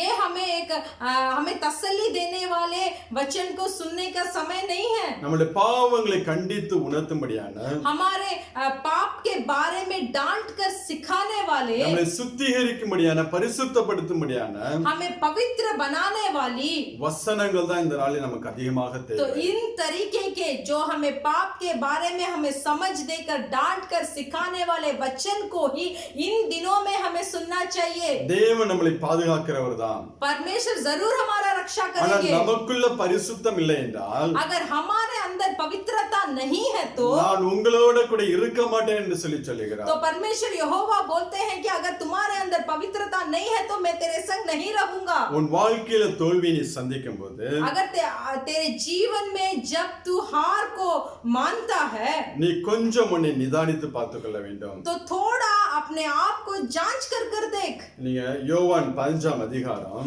आप यूहन्ना का पुस्तक का 15 अध्याय 2வது வசனத்தை வாசிக்கலாம். उसका दूसरा अध्याय को आप पढ़ सकते हैं। ஏன் நம்மளோட வாழ்க்கையில தோல்வி மேல தோல்வி வருகிறது என்றால், क्यों हमारे जीवन में हार के ऊपर हार आता है? நாம் அதிக கனிகளை கொடுக்கும்படியாக, हम बहुत और फल देने के लिए அதிக ஆசீர்வாதத்தை பெறும்படியாக और ज्यादा आशीर्वाद को पाने के लिए தேவன் நம்மை சுத்தம் பண்ண விரும்புகிறார். परमेश्वर हमें शुद्ध करना चाहते हैं। நீங்க வாசிக்கலாமே 2வது வசனத்தை. आप पढ़ सकते हैं दूसरा वचन यूहन्ना 15 का दूसरा। जो डाली मुझ में है और नहीं फलती उसे वह काट डालता है, और जो फलती है उसे वह छांटता है ताकि और फले। ஹalleluya. हालेलुया। என்னில் கனி கொடுக்காத கொடி எதுவோ जो डाली मुझ में नहीं फलती அதை ஆண்டவர் அறுத்து போடுகிறார். उसे परमेश्वर काट डालते हैं, கனி கொடுக்கிற கொடி எதுவோ और जो फल देती है அது அதிக கனிகளை கொடுக்கும்படி वो ज्यादा फल देने के लिए அதை சுத்தம் பண்ணுகிறவராக இருக்கிறார். उसे वह छांटता है। இன்றைக்கு தேவன் நம்மை சுத்திகரிக்க விரும்புகிறார். आज भी परमेश्वर हमें शुद्ध करना चाहते हैं, அதிக கனிகளை கொடுக்கிற பிள்ளைகளாக बहुत फल देने के लिए, நாம் மாறும்படியாக हमें बदलने के लिए தேவன் நம்மை பரிசுத்தப்படுத்த விரும்புகிறார். परमेश्वर हमें पवित्र बनाना चाहते हैं। யோசுவாவோட அந்த 7ஆம் அதிகாரத்துல ये यहोशू 7वां अध्याय में இந்த ஆயி பட்டணத்துல ஏன் அவர்கள் ஒரு தோல்வியை சந்திக்கிறார்கள் என்றால், ये नगर में क्यों उन्होंने हार को पाया? அதற்கு முன்பதாக நீங்க பாத்தீங்கன்னா उसके पहले आप देखेंगे யோர்தானை கடந்து வருவார்கள், यर्दन को वो पार कर आएंगे, எரிகோ மதில்கள் இடிக்கப்பட்டு அதை கடந்து வருவார்கள், एरिहो का दीवार को भी पार कर आएंगे। அதற்கு முன்பதாக பிரபலமான ராஜாக்களை எல்லாம் சங்கரித்து அவர்கள் ஜெயத்தை பெற்றுக் கொண்டார்கள். और भी प्रबल राजा के ऊपर जय प्राप्त कर भी पार आएंगे। ஆனா இந்த ஆயி பட்டணமோ फिर भी ये नगर जो है வெறும் 12,000 பேர் மாத்திரம் தான் இருக்கிறார்கள். वहाँ सिर्फ 12,000 पुरुष थे। ஆனால் அங்கே அவர்களுக்குள்ள ஒரு தோல்வியை அவர்கள் சந்திக்கிறார்கள். वहाँ उनके बीच में एक हार उन्होंने पाया। அதற்கு காரணம் என்னவென்றால், उसका कारण क्या है? சரியான ஒரு ஜெபம் இல்லாமல் அவர்கள் அந்த யுத்தத்தை செய்கிறார்கள். तो एक सही तरीके के प्रार्थना उनके बीच में नहीं था। बिना प्रार्थना के इस युद्ध को उन्होंने शुरुआत किया। ஒரு பரிசுத்தம் இல்லாமல் அவர்கள் அங்க இந்த யுத்தத்தை செய்ய ஆரம்பிக்கிறார்கள். बिना पवित्र किए हुए एक युद्ध को उन्होंने शुरू किया। எரிகோ தாண்டி வந்ததுக்கு அப்புறம் एरिहो को पार कर आए। இந்த ஆயி பட்டணத்தை வேவு பார்க்கும்படியாக ये नगर को वो जांच कर देखने के लिए ரெண்டு பேரை யோசுவா அனுப்புகிறார். 2 पुरुष को यहोशू ने भेजा। அவர்கள் பார்த்து விட்டு யோசுவாவிடத்திற்காக சொல்லுகிறார்கள். उस ये नगर को उन्होंने वो 2 पुरुष देखकर आकर यहोशू के पास ऐसे बताते हैं। 3-4 वचनங்களை हम पढ़ेंगे 3 और 4। और उन्होंने यहोशू के पास लौट कर कहा, सब लोग वहां ना जाए, कोई 2-3 हजार पुरुष जाकर एक को जीत सकते हैं। सब लोग लोगों को वहां जाने का कष्ट ना दे, क्योंकि वे लोग थोड़े ही है। इसीलिए कोई 3000 पुरुष वहां गए, परंतु एक के रहने वाले के सामने से भाग आए। ஹalleluya. हालेलुया। இங்க ஒரு ஜெபமும் கிடையாது.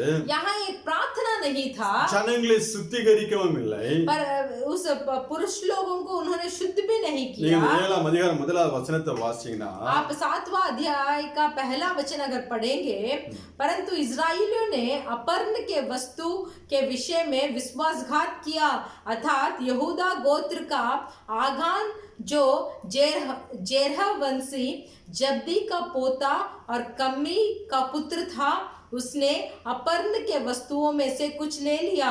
इस कारण यहोवा का कोप इजराइलियों में पर भड़क उठा। அங்க இஸ்ரவேல் ஜனங்கள் மத்தியிலே वह इजराइलियों के बीच में தேவ கோபம் பற்றி எரிந்து கொண்டிருக்கிறது. यहोवा का कोप भड़क उठा। இவர்களும் தேவ சமூகத்தில் ஜெபிக்கவில்லை. ये लोग भी, इजराइल लोग भी परमेश्वर के सम्मुख में प्रार्थना नहीं की, ஜனங்களை பரிசுத்தப்படுத்தவில்லை. जो मनुष्य थे उनको पवित्र नहीं किया। அப்படியாக யுத்தத்துக்கு போகும்போது ऐसे ही जब उन्होंने युद्ध में गए அவங்க தோல்வியை சந்திக்கிறார்கள். तो वहां लोग हार गए। எனக்கு அன்பான தேவ பிள்ளைகளே, मेरे प्रिय परमेश्वर के लोग, நம்மளுடைய வாழ்க்கையில हमारा जीवन में சில காரியங்களுக்காக कुछ काम के लिए நாம் ஜெபித்து தேவ சமூகத்திலிருந்து பெற்றுக்கொள்ள வேண்டும். हमें प्रार्थना कर कर परमेश्वर के सम्मुख में से हमें पाना चाहिए। நீங்க ஜெபித்து ஒரு ஆசீர்வாதத்துக்காக ஜெபித்து அதை கேட்டு பெற்றுக்கொள்ளும் போதுதான் जब आप प्रार्थना कर कर वो आशीर्वाद को जब आप पाते हैं, அது உங்களுக்கு ஆசீர்வாதமாக வந்து அமையும். तो वो आपके जीवन में एक आशीर्वाद बनकर आएगा। இல்லையில் அதுவே உங்களுக்கு சாபமாக பாவமாக மாறிவிடும். तो नहीं तो वही चीज आपके जीवन में एक श्राप बनकर, एक पाप बनकर आ जाएगा। ரோமர் 14ஆம் அதிகாரம் 23ஆம் வசனத்தை வாசிக்கலாம். रोमियो का पुस्तक उसका 14 अध्याय का 23वां वचन हम पढ़ेंगे।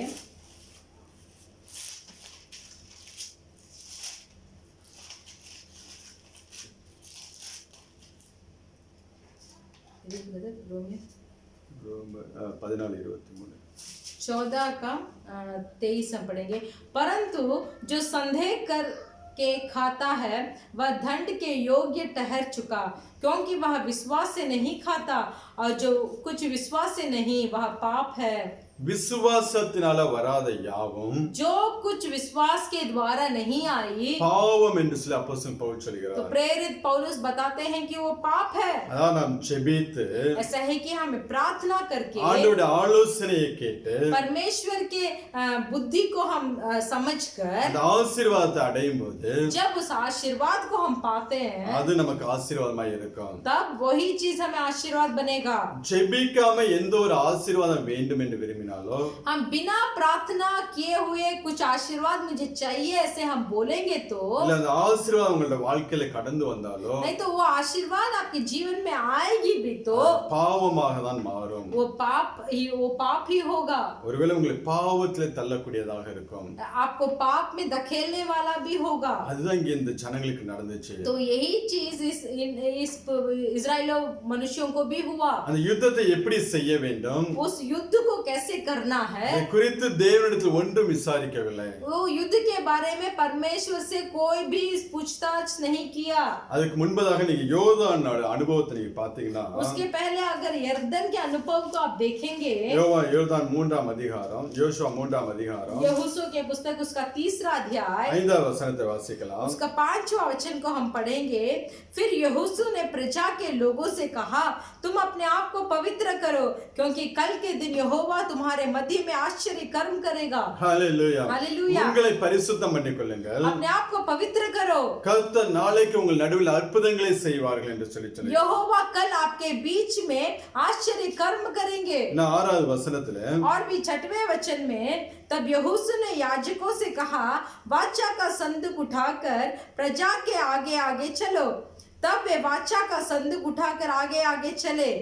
அங்கே உடன்படிக்கை பெட்டியை முன்பதாக எடுத்து போக வேண்டும் என்று சொல்லி சொல்லுகிறார். वो ऐसे बोलते हैं कि वाचा का संदूक को उठाकर आगे आगे चलने के लिए தேவ பிரசன்னத்தை சுமந்து கொண்டு போகிற பிள்ளைகளாக இருக்க வேண்டும். हमें परमेश्वर की उपस्थिति को उठाकर हमें लेके जाने वाले होना चाहिए। அந்த உடன்படிக்கை பெட்டியை சுமந்து செல்கிற அந்த ஆசாரியருடைய கால் அந்த யோர்தான் நதியில படும்போது, उस वाचा का संदूक को उठाकर लेके जाने वाले याजक के पैर जब उस यरदन नदी में पड़ता है அது ரெண்டாக பிரிய ஆரம்பிக்கிறது. तो वो यरदन नदी दो भाग हो जाता है. இந்த அனுபவம் எதுவும் இந்த ஆயி பட்டணத்துல அவர்கள் செய்யவே இல்லை. ये अनुभव को उन्होंने ये नगर में उपयोग नहीं किया. நம்மளோட வாழ்க்கையில எப்படி இருக்கும்? हमारे जीवन में हम कैसे हैं? ஒவ்வொரு நாளும் பரிசுத்தத்தை விரும்புறோமா? प्रतिदिन पवित्रता को हम चाहते அந்த हैं क्या? பரிசுத்த வாழ்க்கையை நாம் வாஞ்சிக்கிறோமா? क्या उस पवित्र जीवन के ऊपर हम प्यासे हैं क्या? ஒவ்வொரு நாளும் தேவ பிரசன்னத்தால நிரப்பப்படுகிறோமா? क्या प्रतिदिन परमेश्वर की उपस्थिति में हम भरते हैं? அப்படி இல்லை என்றால் ऐसे अगर नहीं है तो நம்மளோட வாழ்க்கையில நாம் தோல்விகளை சந்திப்போம். हमारा जीवन में भी हम हार ही जाएंगे. ஒருவேளை நல்ல வாக்குத்தத்தம் தேவன் நமக்கு கொடுத்திருக்கலாம். ऐसा है कि अच्छा वाचा को परमेश्वर ने हमें दिया हो, ஆனால் நமக்குள்ள இப்படிப்பட்ட ஒரு பரிசுத்தம், फिर भी हमारे अंदर इस तरीके की एक पवित्रता, தேவ பிரசன்னம், परमेश्वर की उपस्थिति இன்னும் அந்த உடன்படிக்கை பெட்டி, தேவனுடைய வார்த்தைகளை சுமக்கக்கூடிய அந்த பெட்டி, और भी ये जो वाचा का संदूक या तो परमेश्वर के वचन को उठाने वाले, நமக்குள்ள அந்த வேத வசனங்களை குறித்து ஒரு அறிவு இல்லாமல் இருந்தால், अगर हम परमेश्वर के वचन के बारे में अगर हम निर्बुद्धि रहेंगे, நம்மளோட வாழ்க்கையிலும் हमारा जीवन में சில நேரங்களில் தோல்விகளை சந்திப்போம். कुछ समय में हम भी हार जाएंगे. அதே போல நீ எரிகோ பட்டண அனுபவத்தை பாத்தீங்கன்னா, वैसे ही जो एरिगो नगर का अनुभव को अगर आप देखेंगे, அந்த எரிகோவுக்கு முன்பதாக ஜனங்கள் வந்து நிற்கிறார்கள். वो एरिगो के सामने सब लोग आकर खड़े होते हैं. அங்கே முதல் நாள் ஆண்டவராகிய இயேசு கிறிஸ்து वहाँ पहला दिन परमेश्वर यीशु मसीह ஒரு உருவின பட்டயத்தோடு एक तलवार को लेकर அங்க வனாந்திரத்துல நின்று கொண்டிருப்பார். जंगल में खड़े हैं. அதை யோசுவா பார்ப்பார். उसको यहोशू देखेंगे, ஓடி போய் அங்க யோசுவா அந்த மனுஷன்ட்ட கேட்பார், दौड़कर जाकर यहोशू उस मनुष्य से पूछेंगे, நீ எங்களை சார்ந்தவரா எங்கள் எதிரிகளை சார்ந்தவரா என்று சொல்லி, वो ऐसे पूछेंगे आप हमारे साथी है या हमारे विरोधी के साथी है? சேனைகளின் அதிபதியாய் வந்திருக்கிறேன் என்று சொல்லி அங்க ஆண்டவர் சொல்லுவார். तो वो बोलेंगे मैं सेनाओं का अधिपति बनकर यहाँ आया हूँ. முகங்கு குப்புற விழுந்து அவரை ஆராதிப்பான். तो यहोशू वहाँ मुंह के नीचे घिर कर उन्हें आराधना करेंगे. அப்ப அங்க ஆண்டவர் நல்ல ஒரு ஆலோசனையை கொடுப்பார். तो वहाँ परमेश्वर एक अच्छा सूचना को देते हैं. எல்லா ஜனங்களையும் ஆயத்தப்படுத்து, सब लोगों को तैयारी कर ஒவ்வொரு நாளும் 6 நாள் ஒவ்வொரு தடவை அந்த எரிகோ மதிலை சுற்றி வர வேண்டும். 6 दिन वो एरिगो दीवार को आपको घूम कर आना है. 7வது நாள் 7वें दिन 7 தடவை சுற்றி வந்து 7 दिन उसे घूम कर आना है. அவள் ஆர்ப்பரிக்கும் போது जब आप बहुत बड़ा आवाज அந்த उठाएंगे எரிகோ மதில் இடிந்து விழுகும். तो एरिगो का दीवार वो नीचे गिर पड़ेगा. அதை சொல்லிட்டு ऐसे बोलकर சொல்ல எக்காலம் ஊதக்கூடிய ஆசாரிகள் முன்பதாக போக வேண்டும்.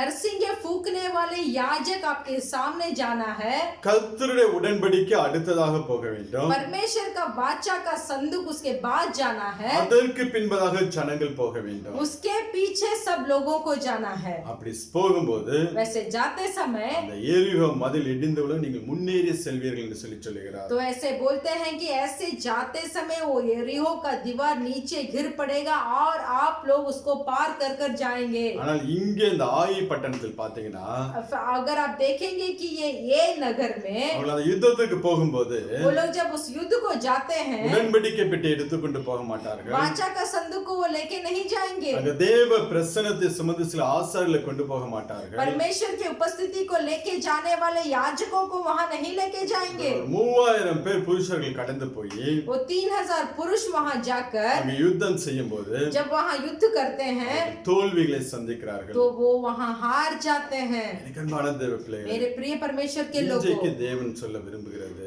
आज परमेश्वर जो बोलना चाहते हैं, நீங்க தேவ ஆலோசனையை பெற்று आप परमेश्वर से समझ को पाकर தேவ பிரசன்னத்தை சுமந்து கொண்டு போகும்போது परमेश्वर की उपस्थिति को अगर आप उठाकर लेके जाने वाले होंगे, உங்களை ஒருவராலும் தோற்கடிக்க முடியாது. कोई भी आपको हरा नहीं पाएगा. ஏன்னா தேவன் உங்கள் நடுவிலே வந்து கொண்டிருப்பார். क्योंकि परमेश्वर आपके बीच में चलते रहेंगे. அவருடைய அசைவாடுகள் உங்கள் மத்தியிலே இருந்து கொண்டிருக்கும். उनकी उपस्थिति आपके बीच में होते रहेगी. அப்பொழுது நாம் ஜெயமாக நாம் கடந்து செல்வோம். तभी हम जय प्राप्त कर पाएंगे. நம்மளோட வாழ்க்கையெல்லாம் எப்படி இருக்கு? आज हमारा जिंदगी कैसा है?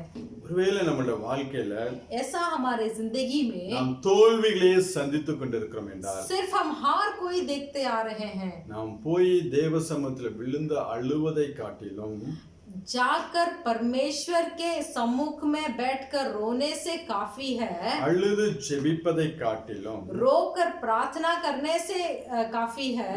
ஒண்ணு நம்மளை நாமே செல்ஃப் டெஸ்ட் பண்ணுவது நல்லது. तो हमें अपने आप को जांच करना भला है।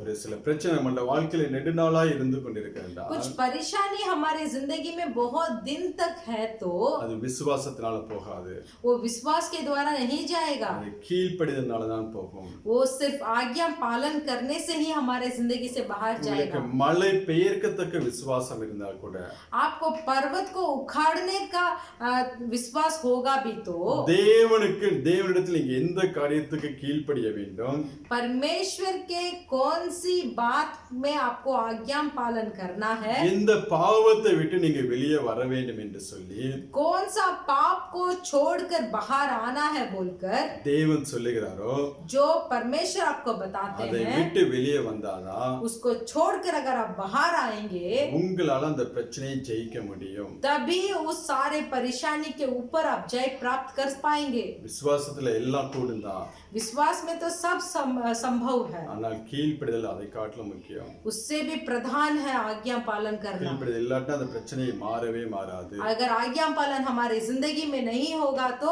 वो परेशानी कभी नहीं बदलेगी। அதுதான் நம்மளை நாமே நாம் பரிசோதனை செய்து கொள்ள வேண்டும். इसीलिए हमें अपने आप को खुद को जांच करना चाहिए। நம்ம வீட்ல எல்லாம் அந்த எலக்ட்ரிக்கல் மெயின் போர்டு இருக்கு பாத்தீங்களா, हमारे घर में देखेंगे वो करंट का एक बोर्ड रहेगा। சில பேர் வீட்ல ஃபீஸ் போயிடுச்சுன்னா ऐसे किसी के घर में अगर फ्यूज चले जाता है, அந்த போர்டை திறந்து பாத்தீங்கன்னா वो बोर्ड को खोलकर अगर देखेंगे டெஸ்ட்னு ஒரு பட்டன் இருக்கும். तो वहाँ एक जांच कर देखो बोलकर एक बटन होता है। அந்த பட்டனை நீங்க அழுத்துனீங்கன்னா अगर वो बटन को आप दबाएंगे அது உள்ள இருக்கிற ப்ராப்ளத்தை ரெக்டிஃபை பண்ணி तो वो अंदर जो मसला हुआ है उसको सब ठीक कर நமக்கு வந்து கரண்ட் சப்ளை பண்ண ஆரம்பிக்கும். फिर से हमें वो करंट को देगा। அதே போலதாங்க उसी तरीके से நம்மளோட வாழ்க்கையில தோல்வி மேல தோல்வி வரும்போது, अगर हमारी जिंदगी में हार के ऊपर हम हारते நாம் रहेंगे, தேவ சமூகத்துல உட்கார்ந்து हम परमेश्वर के सम्मुख में बैठकर நம்மளை நாமே கொஞ்சம் தற்பரிசோதனை செய்து கொள்ள வேண்டும். तो परमेश्वर के सम्मुख में बैठकर हमें अपने आप खुद को थोड़ा जांच कर देखना है। நம்மளை தற்பரிசோதனை செய்து हमें अपने आप को जांच करने के அந்த बाद பாவத்தை விட்டு வெளியே வரும்போது उस पाप को छोड़कर अगर हम बाहर आएंगे தேவன் நம்மளை ஜெயிக்கிறவர்களாக மாற்றுவார். तो परमेश्वर हमें जीतने वाले बनाएंगे। இதுதான் ஆண்டவர் இங்க யோசுவாவுக்கும் கற்றுக் கொடுக்கிறார். तो यही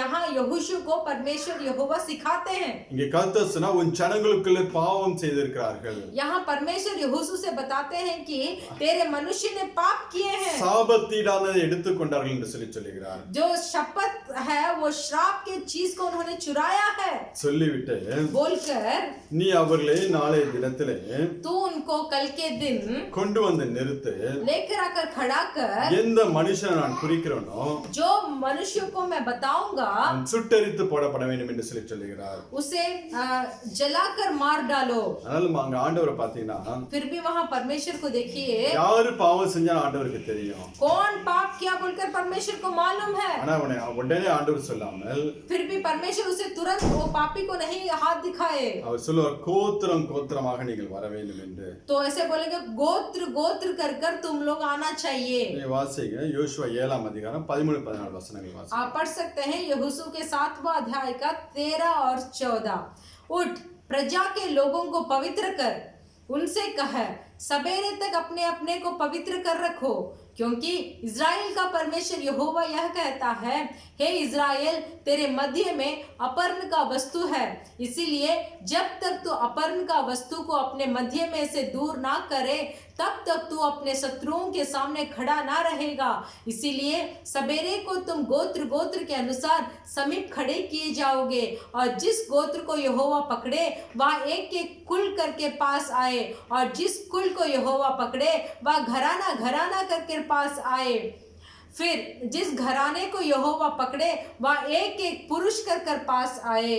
அடுத்த வசனம், जो पुरुष अपर्ण की वस्तु रखे हुए पकड़ा जाएगा वह और जो कुछ उसके हो सब आग में डालकर जला दिया जाएगा, क्योंकि उसने यहोवा की वाचा को तोड़ा है और इज़राइल में अनुचित कर्म किया है।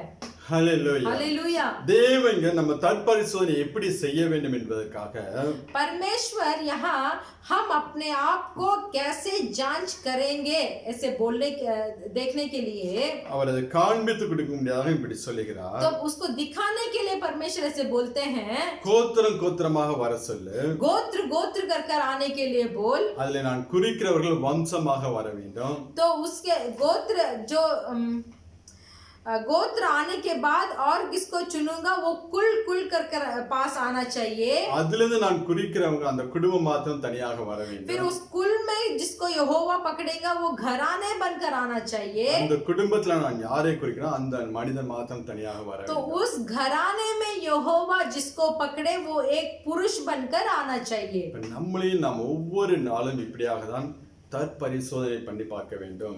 तो हम भी इसी के तरह प्रतिदिन हमें अपने आप को जांच करते रहना चाहिए। நம்மளுடைய முழு கிரியைகள் இந்த நாளெல்லாம் நாம் என்ன செய்தோம், ये दिन पूरा हमने क्या काम किया, எது தேவனுக்கு பிரியமா இருந்துச்சு, क्या परमेश्वर के लिए प्रिय था, எது தேவனுக்கு பிரியமில்லாத காரியமாக இருந்துச்சு, क्या काम परमेश्वर में अप्रिय था, அது எல்லாம் நாம் தற்பரிசோதனை செய்து ये सब अपने आप में हम जांच करते रहना चाहिए। தேவனுக்கு பிரியமில்லாத காரியங்கள் எல்லாம் परमेश्वर का जो अप्रिय कर्म जो थे விட்டு வெளியே வர வேண்டும். उसको छोड़कर बाहर आना चाहिए, அதை சுட்டெரித்து போட வேண்டும். उसको हमें जला देना चाहिए। இன்னைக்கு நம்மளோட வாழ்க்கையில காணப்படக்கூடிய आज भी हमारा जीवन में जितना भी சில சாபத்திடான பாவங்களை कुछ शपथ के द्वारा जो पाप है நாம் சுட்டெரித்து போடுகிற பிள்ளைகளாக மாற வேண்டும். तो उसको हमें जला देने वाला मनुष्य बनना चाहिए। அப்படி மாறும்போதுதான் वैसे बदलते समय தேவன் நம்மளை ஜெயிக்கிறவர்களாக மாற்றுவார். परमेश्वर हमें जय प्राप्त करने वाला बनाएंगे।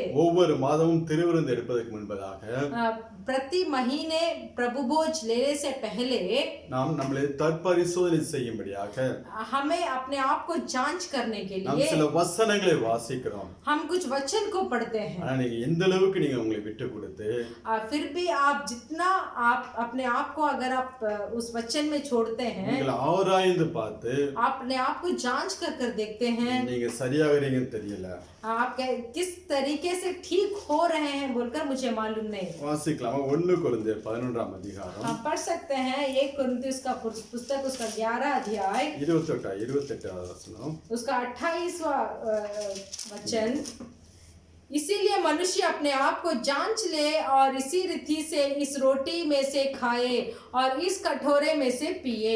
எந்த மனுஷனும் कोई भी मनुष्य தன்னைத்தானே சோதித்தறிந்து अपने आप को जांच ले। இன்னும் நீங்க வாசிங்க 31ஆம் வசனம். और भी 31 वचन को आप पढ़ेंगे, यदि हम अपने आप को जांचते तो दंड ना पाते। நம்மை நாமே நிதானித்தோம் என்றால் अगर हम अपने आप को जांचते हैं तो நியாயம் தீர்க்கப்படும். तो दंड नहीं पाते।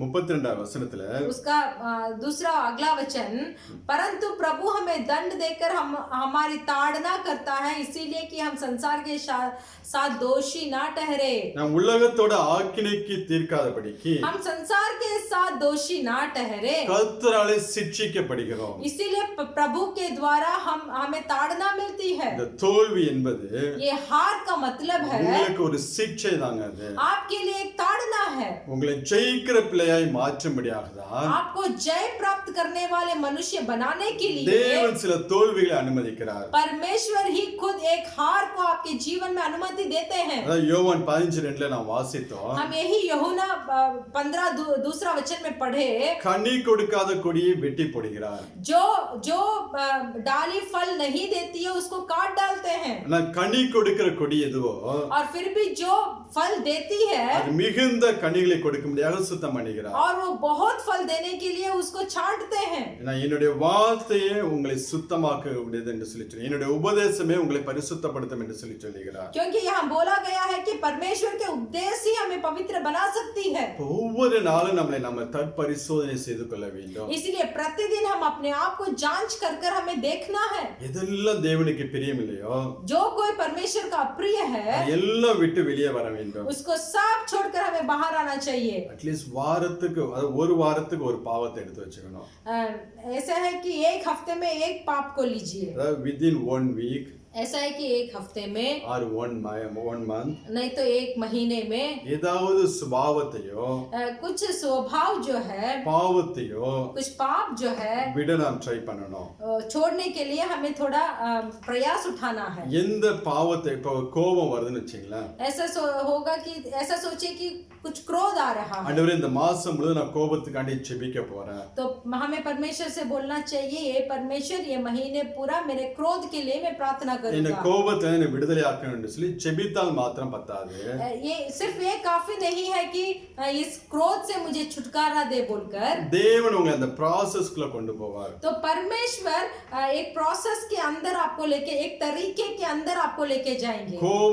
கோபப்படக்கூடாதுன்னு சொல்லி ஜெபிக்க ஆரம்பிச்சீங்கன்னா, जब आप मुझे क्रोध नहीं करना है बोलकर जब आप प्रार्थना करने के लिए शुरू करेंगे, அதிக கோபப்படக்கூடிய சூழ்நிலையில கொண்டு போய் ஆண்டவர் நிறுத்துவார். तो आपका परिस्थिति ऐसे बदल जाएगी कि आप बहुत क्रोध करने वाले स्थिति के अंदर आप जाएंगे। நீங்க எந்த அளவு கண்ட்ரோலா இருக்க ட்ரை பண்றீங்களோ, आप अपने आप को ऐसे क्रोध नहीं करना है बोलकर कितना भी रोक कर रखेंगे, அதை காட்டிலும் மோசமான சூழ்நிலையில கொண்டு போய் ஆண்டவர் வைப்பார். उससे भी बहुत घटिया हालत में जाकर परमेश्वर आपको रखेंगे। பாவத்தை விட்டு எடுக்கும்படியாக தான் ये क्रोध का स्वभाव को आपके अंदर से बाहर निकालने के लिए தேவன் அந்த சூழ்நிலைகளை அனுமதிப்பார். तो परमेश्वर इस तरीके के हालत के अंदर आपको धकेलते हैं। அதனால அந்த ப்ராசஸ்க்கு நம்மை விட்டு கொடுக்க வேண்டும். तो इस तरीके के काम में हमें परमेश्वर के लिए जगह देना है। இப்போ ஒரு வாரத்துக்கு இந்த பாவத்தை நான் விட போறேன்னு சொல்லி நீங்க பிரயாசப்பட்டீங்கன்னா, अगर आप ऐसे प्रयास उठाते हैं कि एक हफ्ते में इस पाप को मैं छोड़ दूंगा, ஒரு வருஷத்துக்கு 52 பாவங்களை விடலாம்.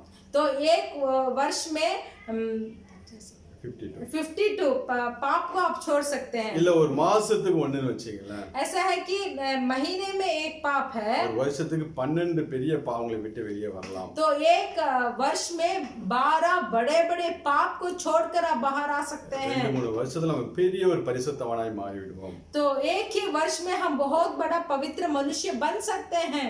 எத்தனை பேர் அப்படி ட்ரை பண்ண போறீங்க? तो कितने आप में ऐसे आप प्रयास उठाना चाहते हैं? நான் என்னென்ன பாவம் சொல்லி லிஸ்ட் போடணும் அவசியமே இல்ல. ये क्या पाप है बोलकर मुझे लिस्ट नहीं डालने का। உங்களுக்கே நல்லா தெரியும் நீங்க எதெல்லாம் அடிபட்டு கொண்டிருக்கிறீர்கள். आपको खुद अच्छा से मालूम है कौन-कौन का पाप के मारे पाप आपके अंदर है। உங்களோட ஆவி மாம்சம் ஒண்ணுக்கொண்ணு போராடக்கூடிய காரியங்கள் உங்களிடத்துல இருக்கலாம். आपके अंदर आत्मा और आपका जो संसारिक रूप है और आत्मा है, वो दोनों झगड़ते हैं, आपको मालूम है। அப்ப அதை எடுக்க வேண்டும், ஒரு பாவத்தை எடுக்க வேண்டும். तो एक पाप को हटाना चाहिए, இதற்காக ஜெபித்து उसके लिए प्रार्थना कर அதை விட்டு வெளியே வர பிரயாசப்பட வேண்டும். उसको छोड़कर बाहर आने का प्रयास करना चाहिए। அதுதான் தேவன் சுத்தம் பண்ணக்கூடிய ஒரு கொடி. तो वही है परमेश्वर जो शुद्ध करने वाला एक ढाली। அப்படி நம்மளை நாம் ஆயத்தப்படுத்தும் போதுதான் जब हम उस शुद्धता को पाने के लिए जब हम तैयारी करेंगे, தேவன் நம்மளை ஜெயிக்கிற பிள்ளையாக மாற்றுவார். तो परमेश्वर हमें जीतने वाले मनुष्य बनाएंगे। ஆமா, இவ்வளவு வெறும் இன்ட்ரோடக்ஷன் தான். ये सब से शुरुआत है, இனிமே தான் மெசேஜுக்கு போகணும். और अभी ही हम संदेश के अंदर हम जाने वाले हैं। அவன் என்ன பாவம் பண்ணினான், तो यहाँ वो क्या पाप किया, எப்படி அங்க ஜெயத்தை பெற்றார்கள் என்று சொல்லி तो वहाँ कैसे जय को प्राप्त किया बोलकर இனிமே தான் நம்ம தியானிக்க போறோம். अभी हम शुरू करने जा रहे हैं। சரி, ஒரு 10 நிமிஷத்துல நான் உங்களுக்கு முடிச்சிடறேன். एक 10 मिनट में हम खत्म நாம் करेंगे। எடுத்துக்கலாம் யோசுவா 7ஆம் அதிகாரத்தை எடுத்துக்கொள்வோம். हम उठा लेंगे वो यहोशू के 7वां अध्याय। அப்ப அந்த மனுஷன் அந்த சாபத்தினால எடுத்துக்கொண்ட மனுஷனை जो उस अपर्ण को जो पुरुष ने लिया था, அந்த ஆகான்கிற மனுஷனை யோசுவா கூப்பிட்டு விசாரிப்பார்.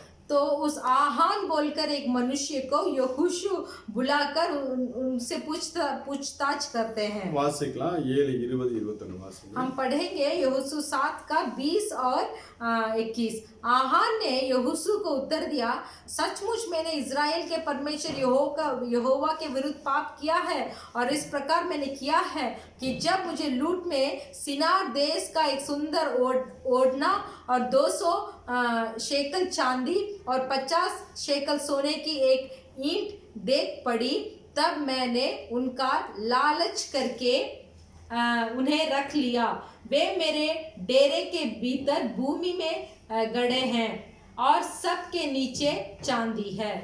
அதாவது எரிகோ மதில் அந்த பட்டணத்தை கடந்து வரும்போது ऐसा है कि उस एरीहो के नगर को जब वो पार कर कर आते हैं அங்க உள்ள எதையும் நீங்க எடுக்க கூடாது என்று சொல்லி அங்க ஆண்டவர் சொல்லி तो வைத்திருப்பார். परमेश्वर ने उनसे बोला था कि उस एरीहो नगर से कोई भी चीज आप नहीं लेंगे। ஆனால் இந்த மனுஷன் சிலவைகளை இச்சித்து கொண்டு फिर भी ये आगान जो थे वो कुछ चीज के ऊपर लालच कर कर அதை எடுத்து ஒளித்து வைத்துக் கொள்ளும்போது तो उसको उठाकर जब वो छिपा लेते हैं அவளுக்கு சாபமாக மாறுகிறது. तो ये चीज उनके बीच में श्राप बन जाती है, அதோட வாழ்க்கையில் தோல்வியை கொண்டு வருகிறது. तो उनकी जिंदगी में एक हार को लेके आता है। நீ வாசிக்கனா அவன் சொல்லுகிறான் பாபிலோனிய சால்வையை நான் எடுத்துக்கொண்டேன் என்று சொல்லி சொல்லுகிறான். तो आप पढ़ेंगे तो आप यहाँ लिखा है कि बाबिलोन के चादर को उसने ले लिया। நீங்க ஒருவேளை நினைக்கிறேன் வெறும் ஒரு சால்வைக்காண்டி இவ்வளவு பெரிய ஒரு பனிஷ்மெண்ட் ஆயிருக்கு.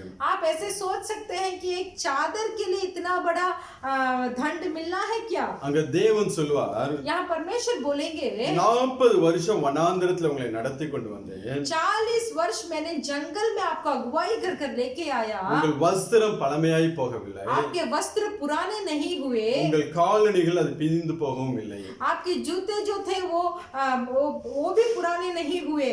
அதாவது 40 வருஷம் பழமையாய் போகாத அந்த வஸ்திரத்தை ऐसा है कि 40 वर्ष जो वस्त्र पुराने नहीं हुए மூடிக்கொள்ளும்படியாக उसको ढकने के लिए, மறைத்துக் கொள்ளும்படியாக छिपाने के लिए பாபிலோனிய சால்வை बाबिलोन के चादर को, பாவம் நிறைந்த பட்டணத்துடைய ஒரு சால்வை அது पाप भरा हुआ एक नगर का चादर को அதை எடுத்துக்கொண்டது நிமித்தம் தான் उसको ले लिए उन्होंने। அதாவது நான் சொல்ல வேண்டும் என்றால் मैं ऐसे बोल सकता हूँ, ரட்சிப்பின் வழியை விட்டு उद्धार का मार्ग को छोड़कर, திருப்புகிற எந்த பாவத்தையும் उद्धार के मार्ग को छोड़ने वाला जो कोई भी पाप है விட்டு வெளியே வர வேண்டும். तो उस पाप को वो छोड़कर बाहर आना है। 40 ஆண்டு காலமாய் கர்த்தர் பாதுகாத்து கொண்டு வந்த அந்த வஸ்திரம் 40 वर्ष परमेश्वर यहोवा ने जो वस्त्र को संभाल कर लेके आए थे, அதுக்கு மேலே போட முடியாத பாபிலோனிய சால்வை அங்க தேவகோபம் உண்டாக்கிச்சு. तो वो वस्त्र जो पुराना नहीं हुआ वो परमेश्वर का वस्त्र को ढकने के लिए पाप भरा हुआ बाबिलोन को चादर को उसके ऊपर लगाना ही एक बहुत बड़ा पाप था।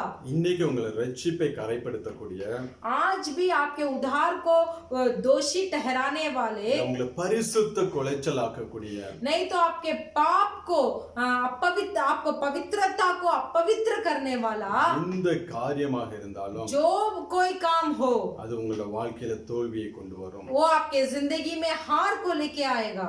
நீங்க என்னதான் காரணம் சொன்னாலும் आप कोई भी कारण बता सकते हैं, நீங்கள் ஜெயிக்க முடியாது. आप जय प्राप्त नहीं कर அது पाएंगे। மாத்திரமல்ல அந்த பகுதியை விட்டு நீங்கள் முன்னேறியும் போக முடியாது. सिर्फ वही नहीं, आप और आपके जीवन में बढ़ाई को नहीं देख पाएंगे। அந்த ஆயி பட்டணம் எங்கே தோற்றார்களோ वो जो ये नगर जहाँ वो हार गए थे, அதை ஜெயித்துதான் அவர்கள் கானானை கடந்து கானான் நெருங்கி போனார்கள். तो उसके बाद ये इजरायली लोगों ये नगर को जीतने के बाद ही वो कानान में प्रवेश किए। இப்போ உங்களை கரைப்படுத்தக்கூடிய பாவங்கள், इसीलिए जो कोई आपको दोषी ठहराने वाला पाप है இன்னும் தேவ கோபாக்கினியை கொண்டு வரக்கூடிய பாவ சுபாவங்களை और விட்டு हमारे अंदर जितने भी परमेश्वर का को भड़कने वाला पाप है அதை விட்டு நீங்க வெளியே வர வேண்டும். उसको छोड़कर हमें बाहर आना चाहिए, இல்லை என்றால் நம்மளால ஜெயிக்க முடியாது. नहीं तो हम जीत नहीं पाएंगे। என்னதான் விசுவாசம் இருந்தாலும் कितना भी विश्वास होने दीजिए, உங்களை பரிசுத்த வாழ்க்கைக்கு விட்டு கொடுக்க வேண்டும். आप अगर आपके जीवन को पवित्रता में अगुवाई இந்த करेंगे, உலகத்துக்கு ஒத்த வேஷங்களை நீங்கள் களைந்து போட வேண்டும். इस संसार के तरह हमें जीना नहीं चाहिए। இரண்டாவதாக அந்த ஆகான் செய்த காரியம் दूसरा वो आगान ने क्या किया, அந்த 21வது வசனத்துல तो 21वां वचन में 200 வெள்ளி சேக்கலையும் 200 चांदी के शेकल को 50 சேக்கல் நிறையான ஒரு பொன் பாலத்தையும் और 50 सेकल सोने की एक ईंट को நான் கண்டு मैं उसको देखा இச்சித்து எடுத்து வைத்துக் கொண்டேன் என்று சொல்லுகிறார். और मैंने उनका लालच करके उन्हें रख लिया। நமக்கு தேவனை குறித்து உண்டான ஒரு இச்சை ஒரு ஆசை தான் நம்ம இடத்துல இருக்கணும். ऐसा है कि हमारे अंदर परमेश्वर के ऊपर ही लालच होना இந்த चाहिए। உலகத்துக்கு நாம் இச்சிக்கிற பிள்ளைகளாக இருக்கக்கூடாது. संसार के ऊपर हमें कोई लालच नहीं होना चाहिए। ஏன் தேவன் இங்க கோபப்பட்டார்னா परमेश्वर यहाँ क्यों कोप किए। நீங்க 6ஆம் அதிகாரத்துல आप 6वें अध्याय में நீங்க 17, 18, 19 வசனங்களை வாசிக்கலாம். 17, 18 और 29 वचन आप पढ़ सकते हैं।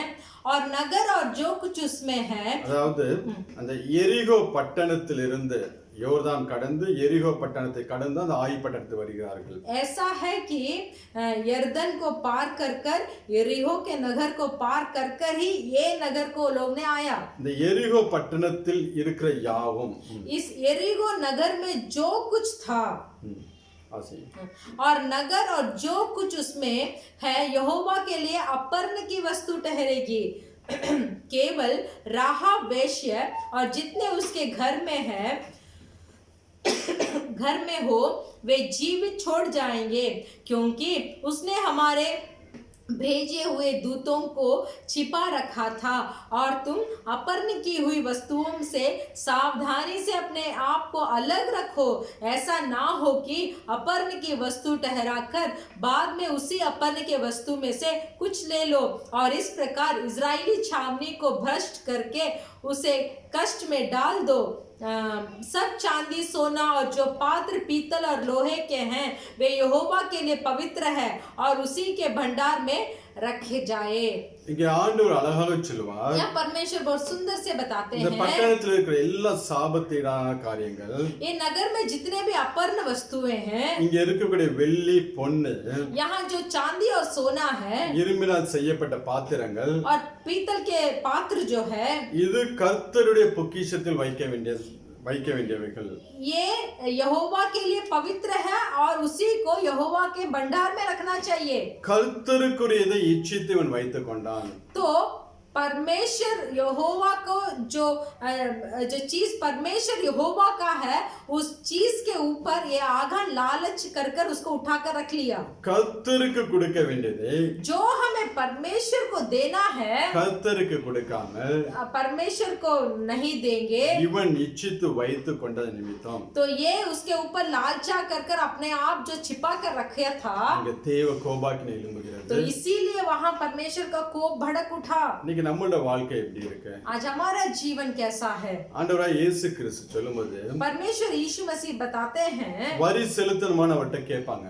तो पूछते हैं कि वो जो कर्ज कुछ चुकाना है बोलकर, அப்ப சொல்லுவார், तो बोलते हैं ராயனுடையது ராயனுக்கும் तो रायन का जो है वो रायन को देना है தேவனுடையது தேவனுக்கு கொடுங்க என்று சொல்லி और சொல்லுவார். परमेश्वर को जो देना है वो परमेश्वर को देना है। இன்னைக்கு தேவனுக்கு கொடுக்க வேண்டியதெல்லாம் आज परमेश्वर को जो हमें देना है கொடுக்காமல் இச்சித்து வைத்துக் கொண்டோம் என்றால் उसको बिना दिए लालच से उसे हम ही रख लेंगे, तो அதுவே நம்மளோட வாழ்க்கையில தோல்விகளை கொண்டு வரும். तो वही हमारे जीवन में कुछ हार को लेके आएगा।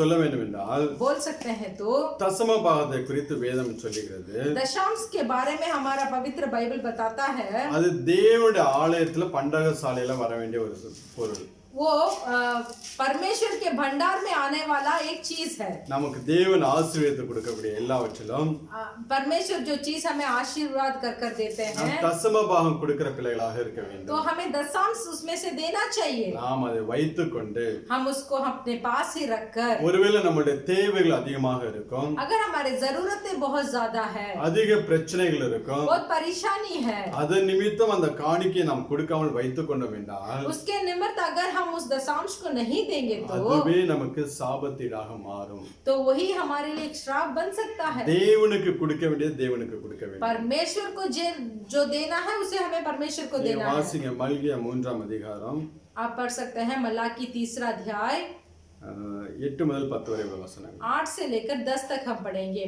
क्या मनुष्य परमेश्वर को धोखा दे सकता है? पर देखो तुम मुझको धोखा देते हो और तो भी पूछते हो हमने किस बात में तुझे लूटा है। दशांश और उठाने की भेंटों में तुम पर भारी शाप पड़ा है, क्योंकि तुम मुझे लूटते हो, वरन सारी जातें ऐसा करती है। सारे दशांश भंडार में ले आओ कि मेरे भवन में भोजन वस्तु रहे।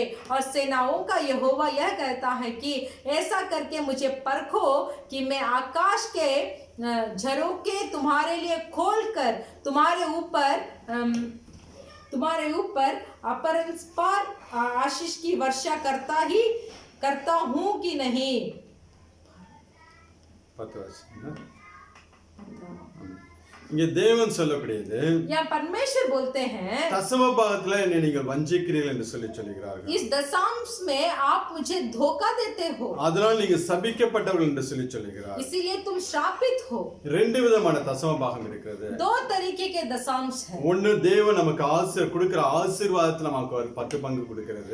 एक है जो परमेश्वर जो आशीष को हमें देते हैं उसमें से 10 गुण देना। இரண்டாவதாக दूसरा தேவன் நமக்கு 24 மணி நேரத்தை கொடுக்கிறார். परमेश्वर हमें 24 घंटे दिए हैं, அதுல தசம பாகம் उसमें दशांश 2 மணி நேரம் 24 நிமிஷம் தேவ சமூகத்துல செலவழிக்கிற பிள்ளைகளாக இருக்க வேண்டும். तो परमेश्वर एक दिन में 24 घंटे हमें दिए हैं, उस 24 घंटे में 2 घंटे और 24 मिनट 24 पल हम परमेश्वर को देना चाहिए। இது ரெண்டும் நாம செய்யறோமா? क्या ये दोनों चीज हम करते हैं? ஒரு நாளைக்கு 1 மணி நேரம் ஜெபிப்பதே நமக்கு பெரிய காரியமா இருக்கு. एक दिन में 1 घंटा प्रार्थना करना ही हमारे लिए बहुत है। ஆனால் நீங்கள் ஜெயிக்கிற பிள்ளையாக மாற வேண்டும் என்றால் अगर आपको जीतने वाला मनुष्य होना है तो தேவனுக்குரிய நீங்க தேவனுக்கு கொடுத்தே ஆக வேண்டும். परमेश्वर का जो है वो परमेश्वर को देना ही चाहिए। எனக்கு சாப்பாட்டுக்கு வழி இல்லைன்னா கூட आपको अगर खाने का भी युक्ति नहीं है तो உனக்கு கொடுத்த ஆசீர்வாதத்துல தேவனுக்குரியதை எடுத்து நீங்க வைத்து விடுங்க. जो आशीर्वाद को आपको दिया गया है उस आशीर्वाद में परमेश्वर के लिए आप उठा के रखिए। அது அந்த தசம பாகத்தை इस दशांश को விசேஷமாய் ஆலயத்தின் பணிக்கு மாத்திரம் கொடுங்க. तो इस दशांश को सिर्फ कलीसिया के उपयोग के लिए दीजिए। இன்னைக்கு अनेகர் என்ன பண்ணுகிறாங்க?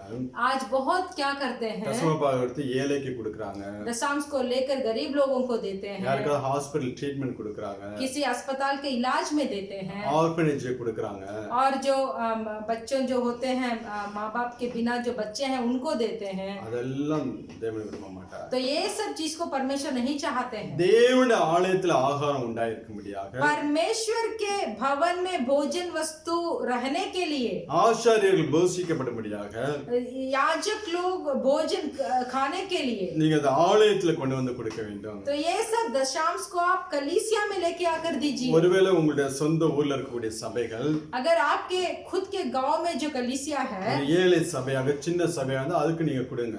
वो एक छोटा कलीसिया है तो आप उसको दीजिए। அந்த தசம பாகத்தை சபை ஊழியத்துக்கு மெயினா கொடுங்க. वो दशांश को सिर्फ कलीसिया के सेवगाई के लिए दीजिए। பாக்கி உள்ள காரியங்களுக்கு நீங்க முடிந்த அளவு நீங்க செய்யுங்க. तो दूसरा काम जो है वो आप चाहते हैं तो कीजिए। என்னோட வாழ்க்கையில मेरे जीवन में நான் முதல் 90 ரூபாய் சம்பாதித்தேன். मैं पहले 90 रुपया मैंने तनख्वाह पाया। 6 நாள் ஒரு மளிகை கடை வேலைக்கு போனேன். 6 दिन मैंने एक दुकान में काम के लिए गया। ஒரு நாளைக்கு 15 ரூபாய் என்று சொல்லி 90 ரூபாய் கொடுத்தாங்க. तो एक दिन का 15 रुपया बोलकर 90 रुपया मुझे दिया। 9 ரூபாய் எடுத்து उसमें 9 रुपया उठाकर உற்சாகத்தோட उत्साह के साथ இந்த காணிக்கை தசம பாகத்தை கொண்டு போய் கொடுத்தேன். तो मैं दशांश लेकर जाकर दिया। எனக்கு பெரிய ஆவிக்குரிய வளர்ச்சி எல்லாம் கிடையாது. तब मैं बहुत पवित्रता में नहीं था। 23 வருஷத்துக்கு முன்பதாக 23 वर्ष के बाद ஆரம்ப நாட்கள் அது. शुरुआत के दिन में அதனால உற்சாகமாய் கொண்டு போய் கொடுத்தேன். फिर भी उत्साह के साथ उस दिन में मैं जाके दिया। இன்னைக்கு எவ்வளவோ லட்சங்கள் ஊழியத்தை கொடுக்கும்படியாக தேவனை ஆசீர்வதித்தார். आज कितने बड़े रुपये सेवगाई में देने के लिए परमेश्वर ने मुझे रखा। இன்னைக்கு எனக்குள் இருக்கக்கூடிய இந்த ஆசீர்வாதத்துக்கு आज मेरे पास जो आशीर्वाद है என்னுடைய குவாலிஃபிகேஷன் எதுவுமே கிடையாது. मेरा पढ़ाई उसमें कोई पढ़ाई का भाग कुछ भी नहीं है, என்னுடைய திறமை எதுவுமே கிடையாது. मेरा सामर्थ्य कुछ भी नहीं है। முழுவதும் அவருடைய ஆசீர்வாதம் தான். ये पूरा से पूरा सिर्फ परमेश्वर का आशीर्वाद है। ஒவ்வொரு காரியத்துல உத்தமமா இந்த காரியத்தை செய்யும்போது एक परमेश्वर के काम को जब मैं सच्चाई के साथ करता हूँ மேன்மேலுமாக தேவனை ஆசீர்வதித்துக் கொண்டார். तो और परमेश्वर मेरे जीवन में बढ़ाई ही देते ஒரு हैं। நாளும் கீழே போனது கிடையாது. एक दिन भी मैं घट नहीं गया। நீங்களும் கொடுத்து பாருங்க. आप भी देख कर देखिए, கர்த்தர் உங்களை அப்படியே ஆசீர்வதிப்பார். परमेश्वर आपको इसी तरीके में आशीर्वाद करेंगे। இன்னொன்னு और 24 மணி நேரத்துல 24 घंटा में நம்ம 2 2.5 மணி நேரம் தேவ சமூகத்துல செலவழிக்கும் போது 2.5 घंटे अगर हम परमेश्वर के सम्मुख में हम बिताएंगे, தேவனுடைய ஆலயமாய் காணப்படுகிற நமக்குள்ள परमेश्वर के कलीसिया जो हम है, தேவனுடைய வெளிப்பாடுகள் அதிகமாய் வர ஆரம்பிக்கும். तो परमेश्वर बहुत सारी चीज को हमें प्रकट करेंगे. தரிசனங்கள் சொப்பனங்கள் மூலமா தேவன் நம்மளோட பேச ஆரம்பிப்பார். स्वप्न के द्वारा, दर्शन के द्वारा परमेश्वर हमसे बात करेंगे. இந்த ஆலயத்தில் தேவ ஆகாரம் உண்டாகும்படியாக इस कलीसिया में भी परमेश्वर का भोजन वस्तु रहने के लिए நம்மளையும் தேவன் எடுத்து பயன்படுத்த ஆரம்பிப்பார். हमें भी परमेश्वर उपयोग करेंगे.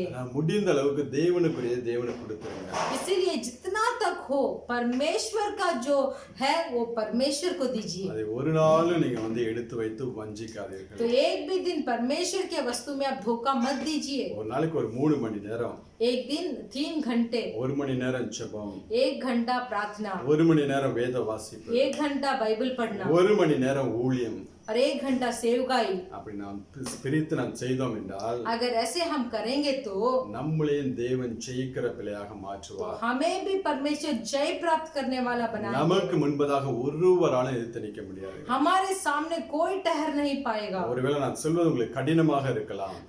अब ऐसा हो कि जो उपदेश में दे रहा हूँ वो आपके लिए बहुत कठिन हो, ஆனால் நீங்க வாழ்ந்து பாருங்க. फिर भी आप इसके तरह जीवन जी कर देखिए, இருக்கிற ஆசீர்வாதமே வேற. तो उसका द्वारा आने वाला आशीर्वाद में बहुत बड़ा. நீங்க நினைச்சு பார்க்காத இடத்துல கொண்டு போய் தேவன் வைத்து உங்களை ஆசீர்வதிப்பார். तो आप सोच भी नहीं पाएंगे उस स्थान में जाकर परमेश्वर आपको लेके जाकर आशीर्वाद देंगे. கண்பான தேவ பிள்ளைகளே, मेरे प्रिय परमेश्वर के लोग, தோல்விகள் எல்லாம் ஜெயமாய் மாற வேண்டும் என்றால், अगर आपके सब हार जय में बदलना है तो உங்களை பரிசுத்தமாய் காத்துக்கொள்ளுங்க. आपको पवित्रता में रखिए. உங்களை தேவ பிரசன்னத்தை சுமக்கிற பிள்ளைகளாய் மாறுங்க.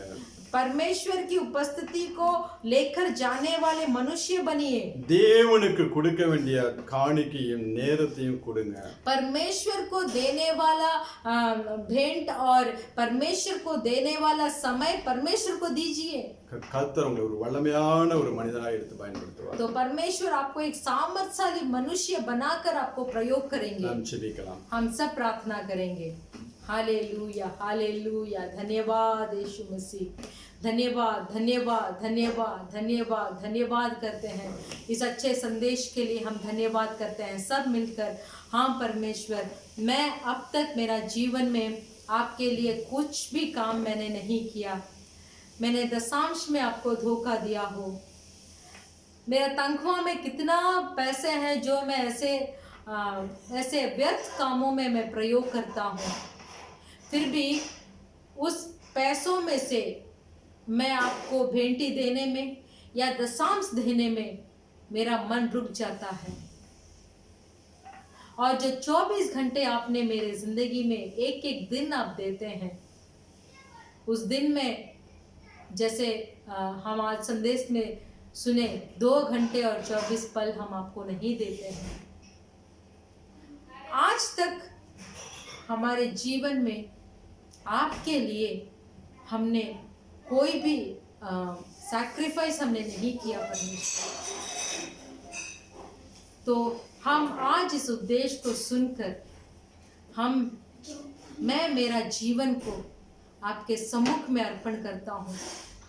पहले मैं आपके सम्मुख में बैठकर अपने आप को मैं जांच कर देखूंगा कि मेरी जिंदगी में ये हार कहाँ से आई, और मैं प्रार्थना करूंगा कि आप उस हार पे मुझे जय दें. और इतना वर्ष जहाँ मैं दशांश नहीं देता हूँ मेरे तनख्वाह में और मेरा समय में, तो आज मैं निर्णय करता हूँ कि मैं ये दोनों को धोखा दिए बिना मुझे करने का सामर्थ्य आप भर दीजिए.